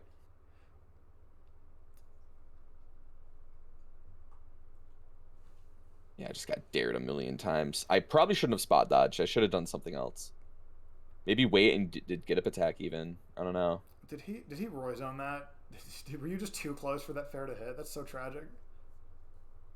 I think so. And now he's dead from the forward tilt. Yeah. Wow. With the plats here, he had really good pressure actually at one point with the sequence with the dash attack, fall off, like shine dare. He just Yep. went right into it. Yeah, he As did. a general rule, you probably don't want to be on beyond those plats, but especially as Ganon, the only real threat you have is like shield drop up air, which is good, but not enough to warrant getting stuck on that plat. What do you think, by the way, are good stages to take Falco as Ganon? Uh, This stage, honestly, like, is a gamble because of pillar combos, for sure. yeah. FOD doesn't feel that bad, honestly. Let's get the easy ones out of the way. You don't want Fountain, or sorry, you don't want FD. Yeah. I don't think you want Smashville. No. For kind of the same reason. It's just there's too Yeah. much flat stage and not enough help. Yep. Ganon needs. Oh, what? Hold on. Yeah, the Amza tech was sick, right? Let's go back to that real quick. Hold on. What, you were going upwards, sir? I believe so. So yeah, definitely not FD. I don't think you want. Green Hill's rough. I think you might want Green Yeah. Hill, but not at first. You definitely want Wario and Fountain before Green Hill. Yep. Same kind of thing with Battlefield. I think Battlefield is not a bad stage in that way, but it's good for Falco too. That was truly wild. Sometimes I do some crazy fucking shit. Like, I tech crazy things. Makoshi is really good at teching things as well.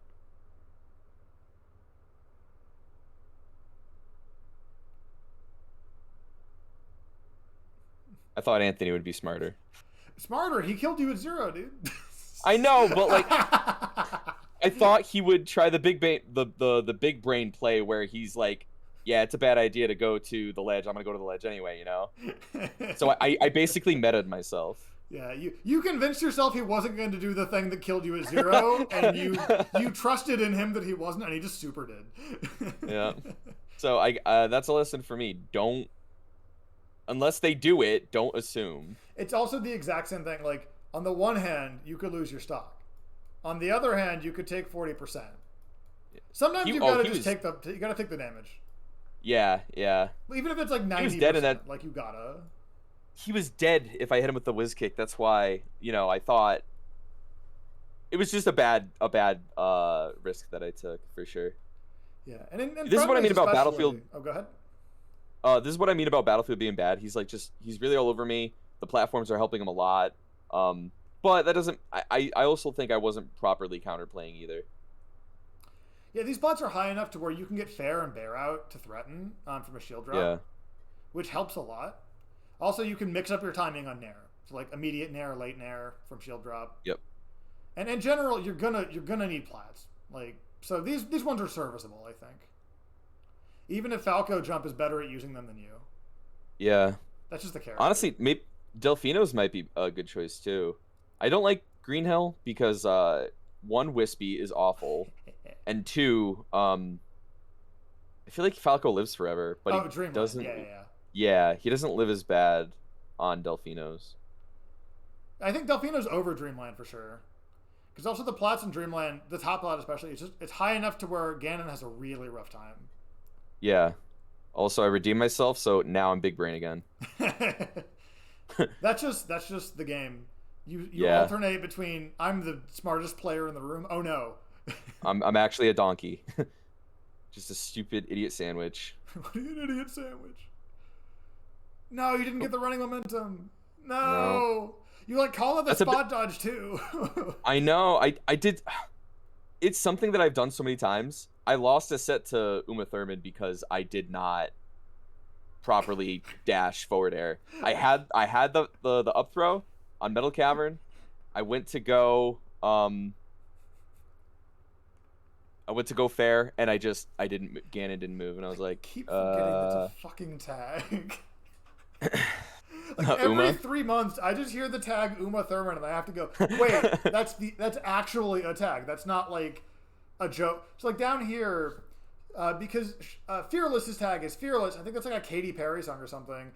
Yeah, Uma Thurman is also. They said it's a song for something, either Katy Perry or I don't know, maybe My Chemical Thurman, Romance or something. Panic at the Disco or Yeah. Fall Out Boy. One of those two has a song we're in the chorus. It's something about Uma Thurman. Yeah, that's exactly why they chose it. Why Tyler chose it, and I'm like, oh, you must love Kill Bill, and they're like, what's Kill Bill? No, not really. I'm like, as a cinephile, I'm like, come on, you're killing me. That's such a good movie.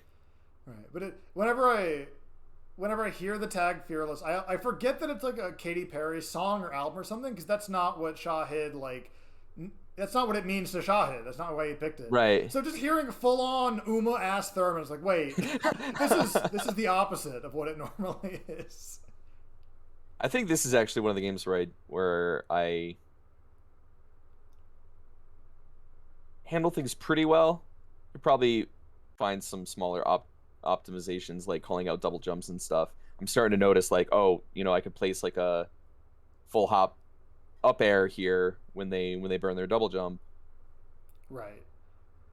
I also I think I have a habit of contesting Falco, when I'm coming down. I think I should just not press a button and try to react to whatever Falco's doing instead. Here I was just trying to practice power shielding as the platform was moving. Yeah, so I was like, I'm just gonna. Yeah, I'm not going to be actually KOE. You really shouldn't have been doing that. You took 6%, dude. Yeah. It's friendlies.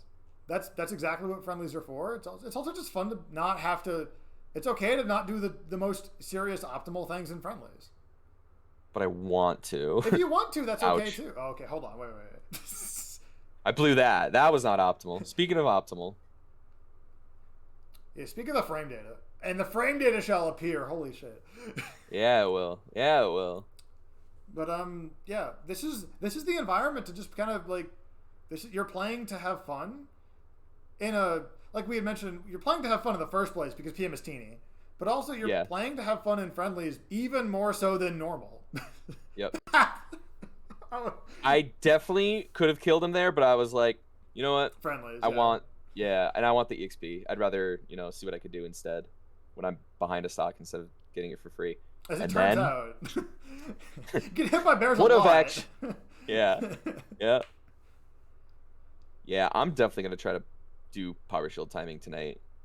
I hope I could find that thing that Fudgepot made. I think they finished it. I think it would help. That'd be a tool in your arsenal, because it would. Yeah. It's never going to completely remove laser, because laser's just that good. Yeah. And the nature of being able to act with laser at the same time. But it is something to get them to change what they're doing. Yeah, and that's what I need. I need them, whoever they is, Ivane, Anthony, Silver, whoever, to stop shooting the gun just for a little. Like if you want to keep shooting it after, like, all right, then I'll just power shield. I just need $50 to make rent this month, okay, guys? just I need a little help with the laser, okay? Oh, what a call out! Love it. It's so satisfying to hit his Dacus. That was just standing up. That wasn't even Dacus. Yeah. Yeah, you're right. It wasn't. So something there, I think, going for the forward air would kill for sure. But with that plat, they're gonna get the chance to tech. I think just going for the up air would be better. Yeah, I agree. I need to remember that like fair is not nearly as guaranteed anymore, which really sucks. Down throw fair was so satisfying in 3.6, but like, oh, Ganon can't have the chain grab. Mario has to have the guaranteed chain grab down throw fair. Sorry. Sorry, guys. I don't want to talk about P plus Ganon changes. I was in the P plus court for like a week longer than I should have been. It really messed with me. What? Well, now you said that. I didn't say shit. Okay, I just watched it and it messed with me. That's how bad it was. I was just there. The only thing I said was like, hey, you probably shouldn't be insulting people. I wasn't like a mod or anything. I was like, this is... Right. We should all be having fun playing a video game and not being like, actually, your brain's a pile of moss. Like, that's at least funny enough to be weird, but like, people got mean. They might still be. I feel it because like I could feel the salt in the Ganon Discord. I remember that we were discussing up tilt. Discussing, you say? Yeah. Definitely not turning the Ganon Discord into a war room. Okay, back up about 10 seconds for me to the edge guard. Yep. Is that 10 seconds? I don't remember. Wait, I mean, you kill him with the edge guard, so until it's the last stock, it's the kill. So just play from here. All right, there we go. Pause. Yep. So when you hit him off stage there, go ahead and pause for me as you jump. Damn it. We can watch the rest of the stock. It's fine. Yeah. But what I'm looking for is, especially Falco, well, I guess not anymore, but like Falco and Fox and Wolf, when they have to up B, they're dead. Yeah. So especially when they should be. You hit him out of his double jump, so you know he doesn't have it. And then you hit him with Bear, and you see that he has to go below ledge before he can act. So, like, logically, that means that he does have to press up B, and he has to go into like the 30 frame startup into the like he has to move up after that too. So it's not even just the 30 frames and then he's good. It's worse than that. Yeah. You only hit him like twice too, and then you hit him off stage. Yeah. Here. There. But go ahead and pause it at that angle so I can draw. Dang it! I was like, yeah. Because what you did was bad. Actually, you did a good job of it, but I think your decision could have been better here. Go ahead and pause now. Perfect. So here, you hit him out of a double jump, and you recognize that.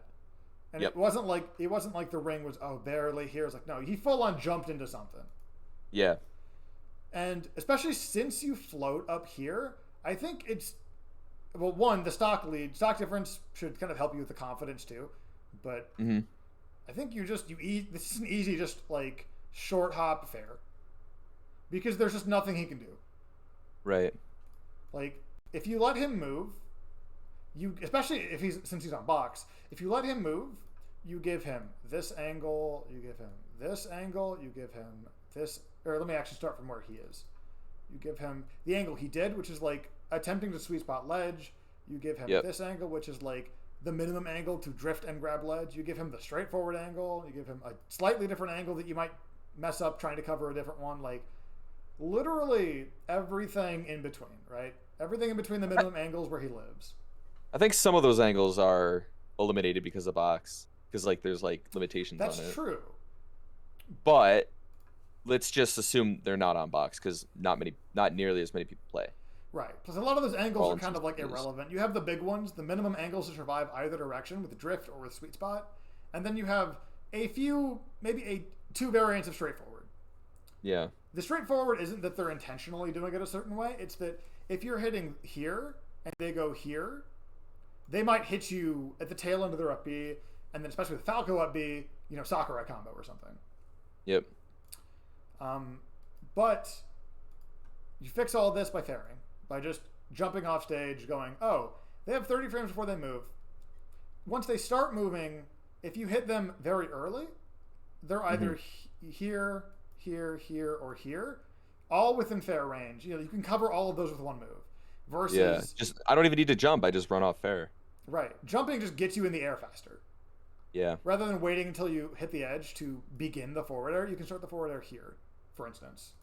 Oh, is it better to jump first from where I am? With your slow aerials, I think so. Okay. Because I think then you can start the forward air faster. Oh, I could probably fast fall it too. So yeah, you're right. Yeah. That's better than So like fast fall, so the active frames just go bleh, all over Yeah. that. Yeah, this is high level analysis. You see, if you fast fall, your hitboxes go. That's interpolation. Beautiful. But by cutting off these options, even if you hit him a frame after he starts moving, right? Like he's basically somewhere right here. Yeah. So you get the tip man on his sweet spot, but if he goes, let me go over here. If he goes maybe this high angle, and the tip man misses, now there's an execution to killing him that is either F tilt or jab or like turn around F tilt, turn around grab, turn around jab, versus just like, hey, you're dead. Yeah. And it's kind of, especially with Falco, it's kind of the same problem of the character conditions you to react because the gun, but in this situation, there's no gun. It's put away. It's fine. It's fine. And he has, as soon as he passes below this, he has one option. If you give him the 30 frames and try to react and punish him, especially with Falco up B landing lag, now he has more options. But okay, not that far. Now he has more options, but that is on you, like not hitting him first. This is out of his control unless you give it to him. So, like, you make a call here that's correct. He's gonna go for this perfect sweet spot, and your tip man will kill him. But why bother? Why bother having to make that decision when it could just be, have you heard of the punch, and just kill him at because like this percent, he could be at 0 and he's dead here. Yeah, like, if you punch and go to ledge, Fox, you might have to hit twice, so no. But like Falco especially, just like fucking gone. Yeah. Just completely eviscerated. You can hit this dude with like Nesfair and he dies here. Right, yeah.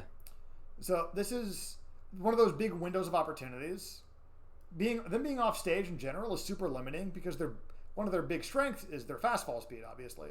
When you don't have a ground to go to, that just means you die faster. Facts. So now their timer before imminent death, or AKA going below ledge without double jump and losing the side B mix up, that timer is very short. Yep. So that's why you see sometimes they'll shine stall, into like double jump side B. Sometimes they don't have the luxury anymore. Right. Sometimes they're not going to up B on purpose unless they could side B. Just in the event that, maybe they'll try to cover side B a little too hard, and then I can get away with up B to ledge. And even then, I don't know if you were in chat for it, but I was talking with Anna about the thing that Mewtwo King especially will do with Marth, where they'll be falling off stage, right? And let's say they still have their jump even. The goal is to up air, for Ganon, the goal is to up air their side B, or your job is to up air side B, or to run off, hit them if they up B. That's two things you got to do. That sounds kind of hard. It's very easy. No, not very easy. There's a system for it, rather. Yeah. If you time yourself to fall a little behind, so let's say, right, so yellow is Falco. If Falco is here, not there, Falco is here, and you time yourself so height-wise you are here, falling with them, you can do a landing, like a falling up air if they stop moving, or if you react to the side beam. I react to it by them because they stop moving, because I can't react to the audio consistently, especially at tournament setups. Right. I think looking for the fall is going to be, because they like straight up stop all movement, right? Before they not even stall, just fully stops. Yeah. Yeah. So if you're at this height when they start side B falling, you can just go like, huh, up air, die. Yeah. And then if they keep going, or hell, if you really get the timing down, you can do the up air, and then if you haven't hit them, that means that they're up being right here, and then you go, huh, up air, die. Or forward. Up air because it's faster and it kills anyway. Anything to hit them with it isn't an air one, and they're done. Yeah, literally. So that's a technique that is really useful for spacey edge guarding. It Yeah. also helps you kind of build the confidence to like, this is not a thing you do against a lot of characters by default. Yeah, for sure. This is a melee edge guard where characters' recoveries are just kind of shit. The top tiers are very shit by comparison. But being and go ahead. Honestly, they do, like, most of the people that I play with, like Astastic and Kais and Anthony to a slightly lesser degree, like when I do my habitable recovery, the down B, they take advantage of that because like it's negatively disjointed and it's slow and it's always going to end up in the same thing. So it's really the same principle. Kind of just feeling a little dumb that I didn't think about it myself. I think you know what it is. Like I think about Ness doing similar things when he starts thundering, and like Ness is vulnerable, but he usually starts it far out, and if I challenge that, it's a bad idea. But it's harder with Ness, Ness, but the concept is the same. Yeah, he can protect himself better with up B. He always has more options because he can delay both the angle and the timing, even if it's hard / a little inconsistent. Yeah. If they're trying for something a little freeform. But if they don't have a jump, go hit them before they up B. And they don't. Similarly, kind of the same way, if you can't get out there, go, like, let's say this is like Fox, right? And he has the distance, and you're here and they're out here about to move. The goal is to go to ledge, get involved, and hit them off stage. Yeah. Same thing with Ness, especially since his takes longer. If you realize, oh shit, like, if I go to challenge that, they could kill me with PK Thunder 2 at like 60. Maybe not 60, but like pretty early. So the goal is to punish, at this exact angle, I think they can just take ledge, but like, the idea is to avoid the PK Thunder 2, hit them with something big, so like Dare or something that gets them off stage. Yeah. And then that one, be more ready. Especially as percent builds, it'll be easier too, because they'll have less options by the time they get back to the spacing. And then with Zard, it's kind of the same deal. Like, what's a good example? Do you know how to edge guard like Ike side B or like Ike high side B or like Luigi side B? As Ganon, I literally just float and back air, and it's really consistent with both. Yeah. You put a hitbox in the horizontal line where they have to pass through. Once they commit to it, they have to go in that trajectory once they let go. And especially for Ike cannot pass below the ledge and survive unless he's like supercharged it and he's kind of close. Yeah. So if you just put a hitbox there, they usually don't have the time to charge it and get like a good mix-up, let alone get to stage. Charizard's kind of the same way, but with glide attack. It's not close it's enough, the glide attack that fucks me every time. I very rarely get that on Bobby. It goes further, which is a problem. So yeah. But before there's a spacing, so let's say glide attack goes X distance, right? It goes this far. Green is ledge. Outside of this distance, all of this, he cannot press a button or he just dies, guaranteed. Right, yeah. So this is the spacing you want to go intercept Charizard, for instance, in. Mm-hmm. Because, one, he's super horizontal, super easy to hit, especially with up air, fair, bear, anything. Two, now that he's gliding, he's dead if you hit him with almost anything because he's Charizard. Three, you're Ganon, so if you hit him over here, he's probably just dead on principle. And four, he can't press a button. Like, this is kind of the same thing with Ganondorf side B. If you're trying to edgeguard Ganondorf, and assuming it's not tied stocks last stocks, right? Yep. And you're like, oh, I'm up 2 stocks to 1. Let me get in the way of side B, and then I'll just punish the up B. That's a kind of an angle to look at some of these recoveries from, where if they have to go in a straight line, just be in the straight line with a hitbox. Yeah. If they like for Fox and Falco side B, that's the thought for side B, and then they have up B, so then just do that, and then kill him. Like you get, Word. it's not even 2 chances. Just like they have to get really creative to mix stuff up. Yeah. It's also unlikely to work.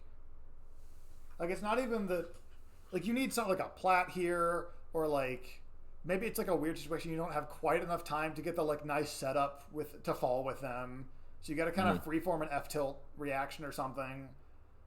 But this is your biggest window of opportunity. This when they're on fire. Yeah. Which is true of many things. Yeah.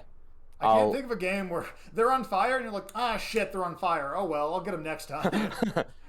That I honestly might have been able to beat because Uma knocked me out of losers last night. Mm-hmm. There were definitely at least 1 or 2 times where they, excuse me, either Illusioned or Firefox. If I could tighten up my edgeguarding game on quite a few characters, I think I'd be able to win a little bit more often. Because like sometimes just like 1 or 2 edgeguards really does make the entire set different. Because it kind of, I want to loop back to something we talked about earlier. So if the risk of doing something is getting thrown off stage, if you're not good at edgeguarding, the risk is maybe like 20%, and then like having to push back on stage. If you really get this down, you can easily. I don't want to say easily because then that implies you should always be able to do it. But once you get really good at it, this risk frequently becomes stock regardless of percent, which becomes more terrifying at low percent because you technically you lose more, air quotes. So like if you get this down and you can consistently kill or at least get them like 80%, let's say for Fox or Wolf, right? Because Falco's not making it back, but like for Fox or Wolf, if they make it back and take 80%, all of a sudden they're really going to respect your shield at ledge. They're not going to. They're going to be afraid of that shield grab. They're really going to worry about getting clipped by going in the air, shooting the gun, and getting clipped by up air at 20 right here. Mm-hmm. And then that means, oh, they're shooting the gun less. Oh, I have more freedom to jump out of shield versus having to kind of enforce the frame 7 shield grab option, right? Yeah. Like, they're giving me more space. And as Ganon, like we talked about earlier, you really, at that mid-range is where you shine. Like, defensively against the spacies. So if they're giving you more space, they're giving up their shield pressure because of the threat of shield grab, like, here. And if they get too far away, then they have to deal with all the Ganon bullshit here. So now all of a sudden, just because your shield grabs and your punishes and your edge guards are really good, they have to play inside these green zones. Or just like completely go out and like play full neutral from like full screen. Yeah. And like we mentioned earlier, their aerial drift is not the best for like poking. They have to kind of commit to it if they want to get shield pressure for shine. They got to enter your shield grab range consistently. Or and make sure that they're pressing the button correctly too, because like if their pressure isn't perfect, then they get grabbed. Right. And depending on the percent and the specific shine, the risk reward for you is literally like stock versus 8%. And they have to go out of their way to do the fancy stuff like the wave dash back to bait the shield grab. Yep. Which in and of itself means they're not hitting your shield, which gives you space, which means if you really want to call them out on that, you can just like fair out of shield as someone jumps at you and you kill them for it and they just don't know what to do anymore. Yeah. Oh, it's lovely. Gotta shake them up. Yeah. This stuff doesn't happen. This stuff happens maybe like once a set at most, but it is present for the entire set, even though it's not like actively being played out. Right. So even if you only like if you get one really good edge guard at like 20, you don't just get the edge guard on the spacey. You get so much more like breathing room from the rest of the set when you're near ledge or when you're in a position where you could threaten it. Yeah. Because agreed. They're going to remember that and they're going to be afraid of it. Exactly. Our brains remember fear and negative things way better than they remember positive things. And yeah. as a spacey, you should know fear if you're right here. Like this is the face of death. The bottom of the bottom angle of this ledge, skull and crossbones. You're gone. Yeah. Yeah, run off fair. Run off fair. No need to Titman. No need to back air. Run off fair. Or you can even jump fair. Jump fair. Yeah, you can even jump fair. It depends on the timing. Like there are some timings where you could run off fair here, but at that point you'd have to be really close, or else they could probably enforce side B. But yeah, that's the last big thing I think I wanted to talk about. Was kind of looping that back in. Yeah. No, it's incredibly relevant. because it's all connected, right? Yeah. How good your punish is informs the risks your opponents take in neutral, because that is literally the risk. Like, Yeah. if all I do is shield grab as Sheik out of shield, all they have to do is get behind me, and suddenly the risk of getting hit is super minimal. Mm-hmm. So the punish informs the neutral. The neutral informs I can't spell tonight. The neutral. Fuck, wait, was that right the first time? No, no, and any you, any Any you. of you? Okay. Yeah. Punish informs the nooch. Your neutral play informs basically what interactions are likely to happen. So like, if you want as Falco, you can just choose to never be in a situation to be shield grabbed, but you're giving up a lot. Mm-hmm. So in this case, Falco is the aggressor in most of his matchups too, so it's easy to kind of use him as an example. Yeah. Like, you can play a set where you are not in shield grab range but like 3 times, but you give up a ton. So the situations you're in dictate what punish you and your opponent could get.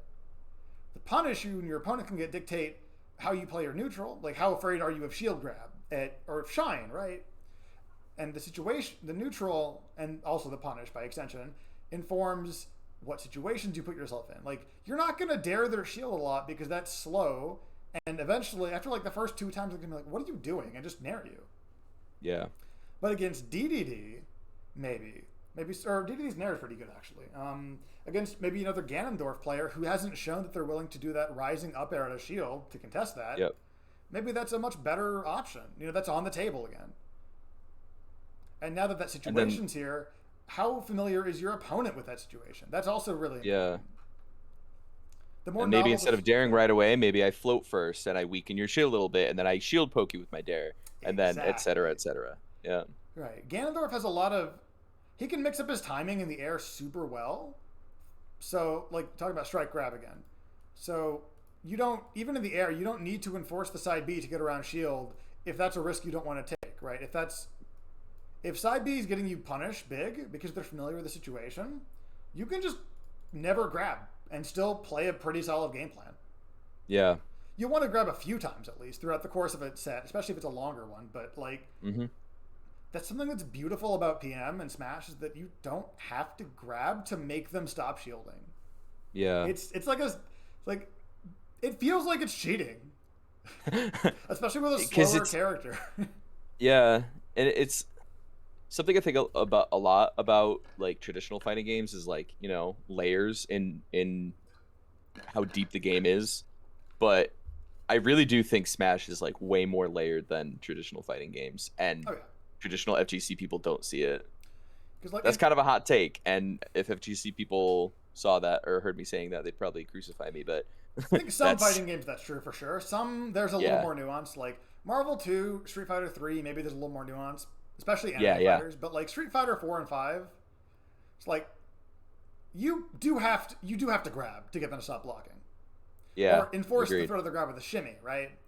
Hmm. That's basically how they mix up their timing, and if you don't grab enough, they just block the shimmy.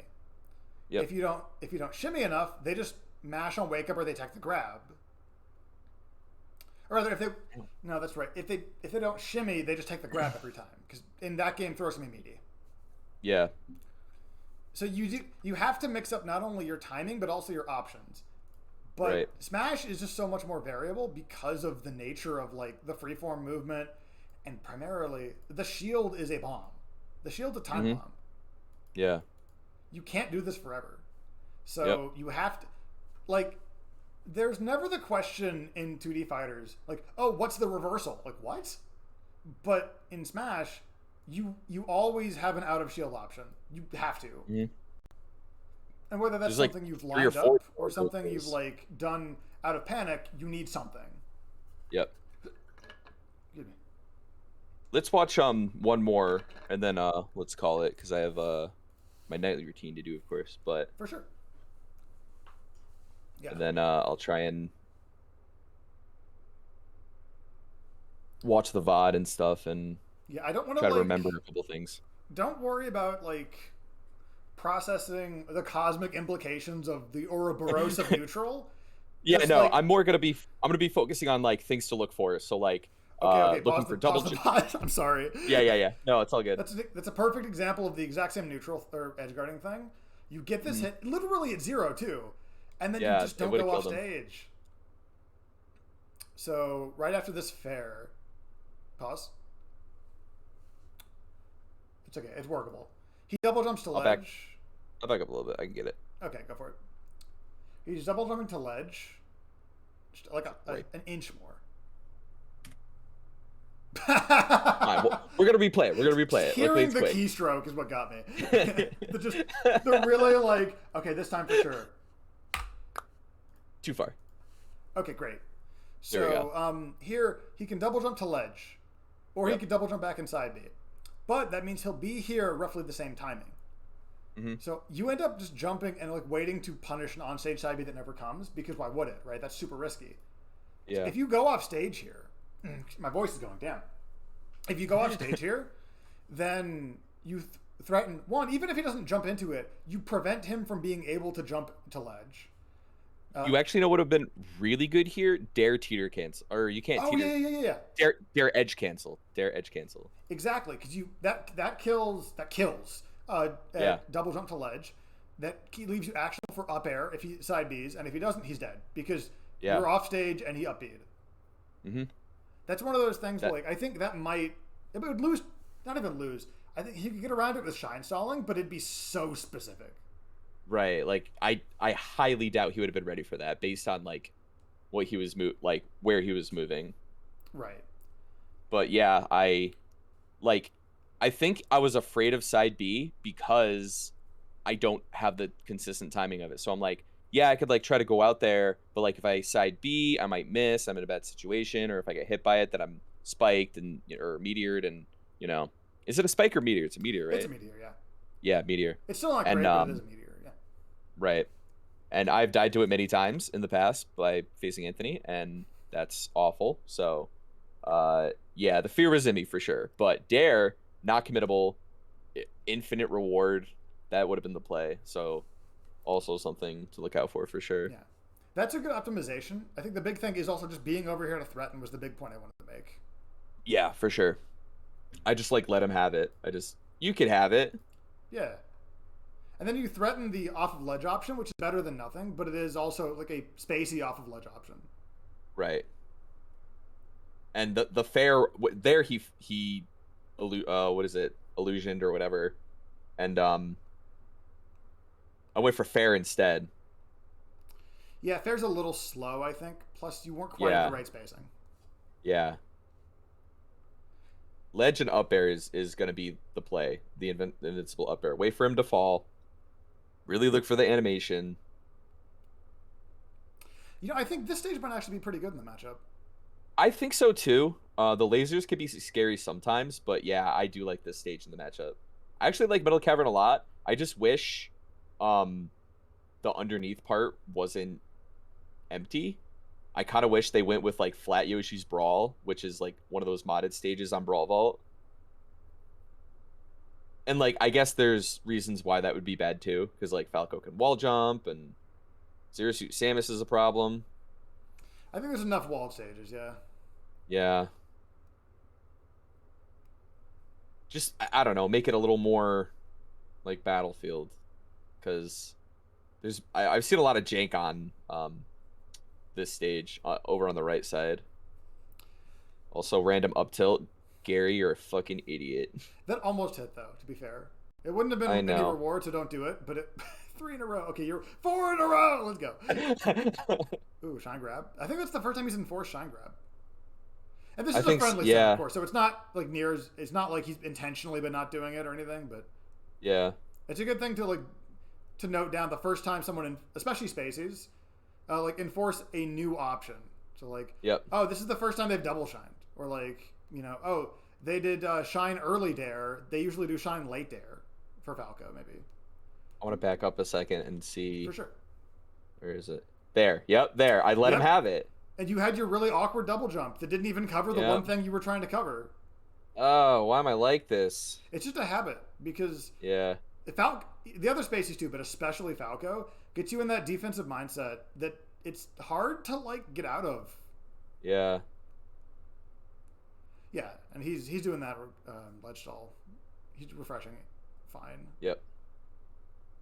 I cannot believe Nair killed there. I think I had to SDI the jabs out. Yeah, or even just DI.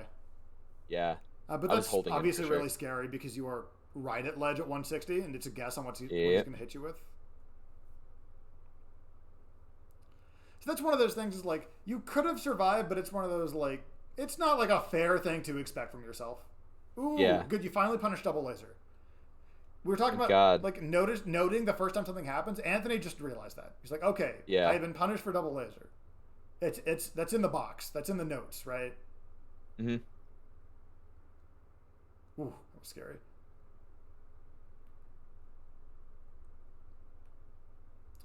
Same thing with getting like CC punished by pretty big openers. So like the first time you get CC down tilted by Roy, maybe not with Ganon, but with other characters, it's like, okay, I got it. One, I got to remember, but two, I gotta realize that they obviously know because they hit me with it. So this is on the table now. Yeah.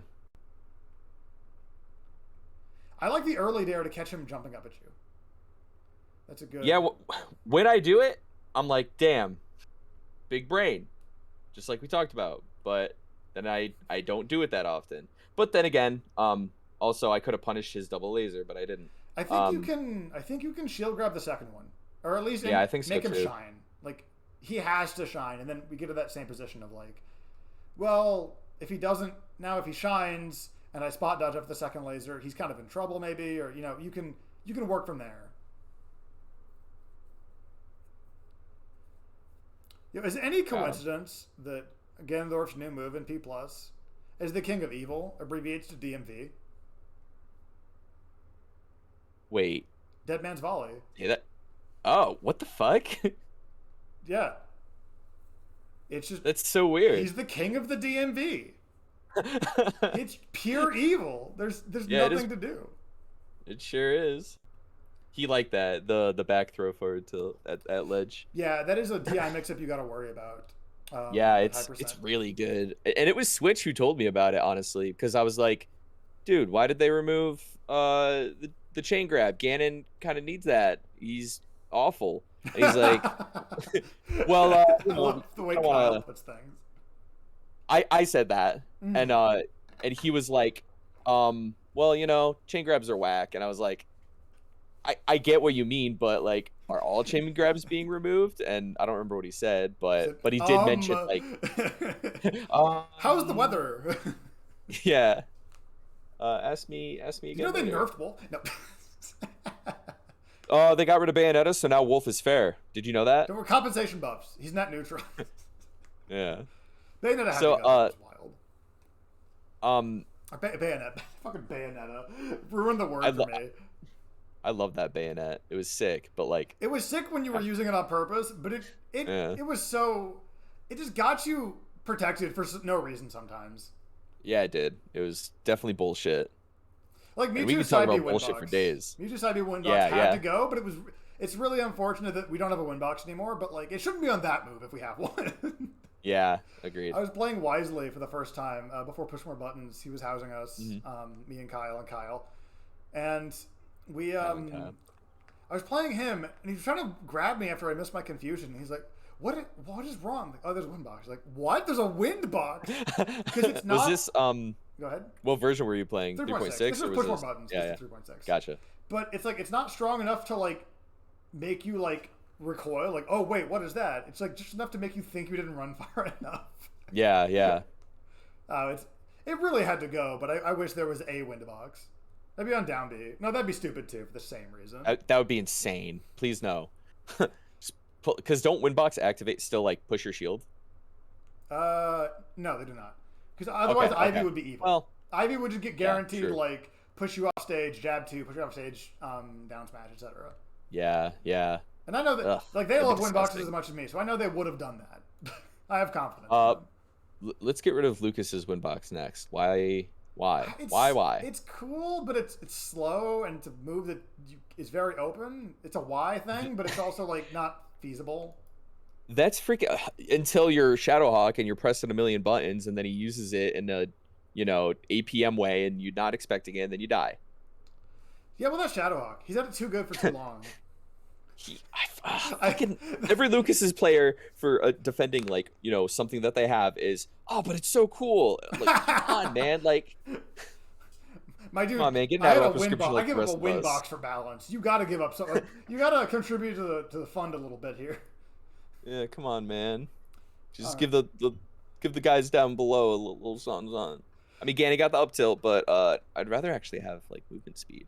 Can I get a little bit faster That's not again? cool though. That's okay. I'll be so uncool. I'll sit by myself at lunch. I don't mind. But like, I'll have my own subreddit. please. I'll be Hayes from the PM subreddit. I'll just go to Ganon Main and PE Plus subreddit. Yeah, I think that's... dude, thank you so much for this. Super appreciate it. We'll definitely do another one soon. It's my pleasure, man. The VOD, could I could you send? Is it gonna be available, or can you send it to me? I'm putting it on YouTube for sure. Yeah. Oh, perfect. Then I'll fucking fall asleep to it. It'll be a while. I'll get it up tonight. I might try to make volleyball tonight, depending on how much time I have. Yeah. But I'll definitely get it up like before. Well, you're East Coast, but I'll get it up before like 11. Well. Okay. I'll probably be listening to it and watching it on the way up to Mass tomorrow. So gotcha. That's probably good luck at Blacklisted too. Thank you so much. I'm gonna try to at least keep it tight with Silver, who I'm projected to fight round 2. Hell yeah. All right. Thanks so much, gamer. I'll talk to you later, Jasper. No problem. Catch you later, man.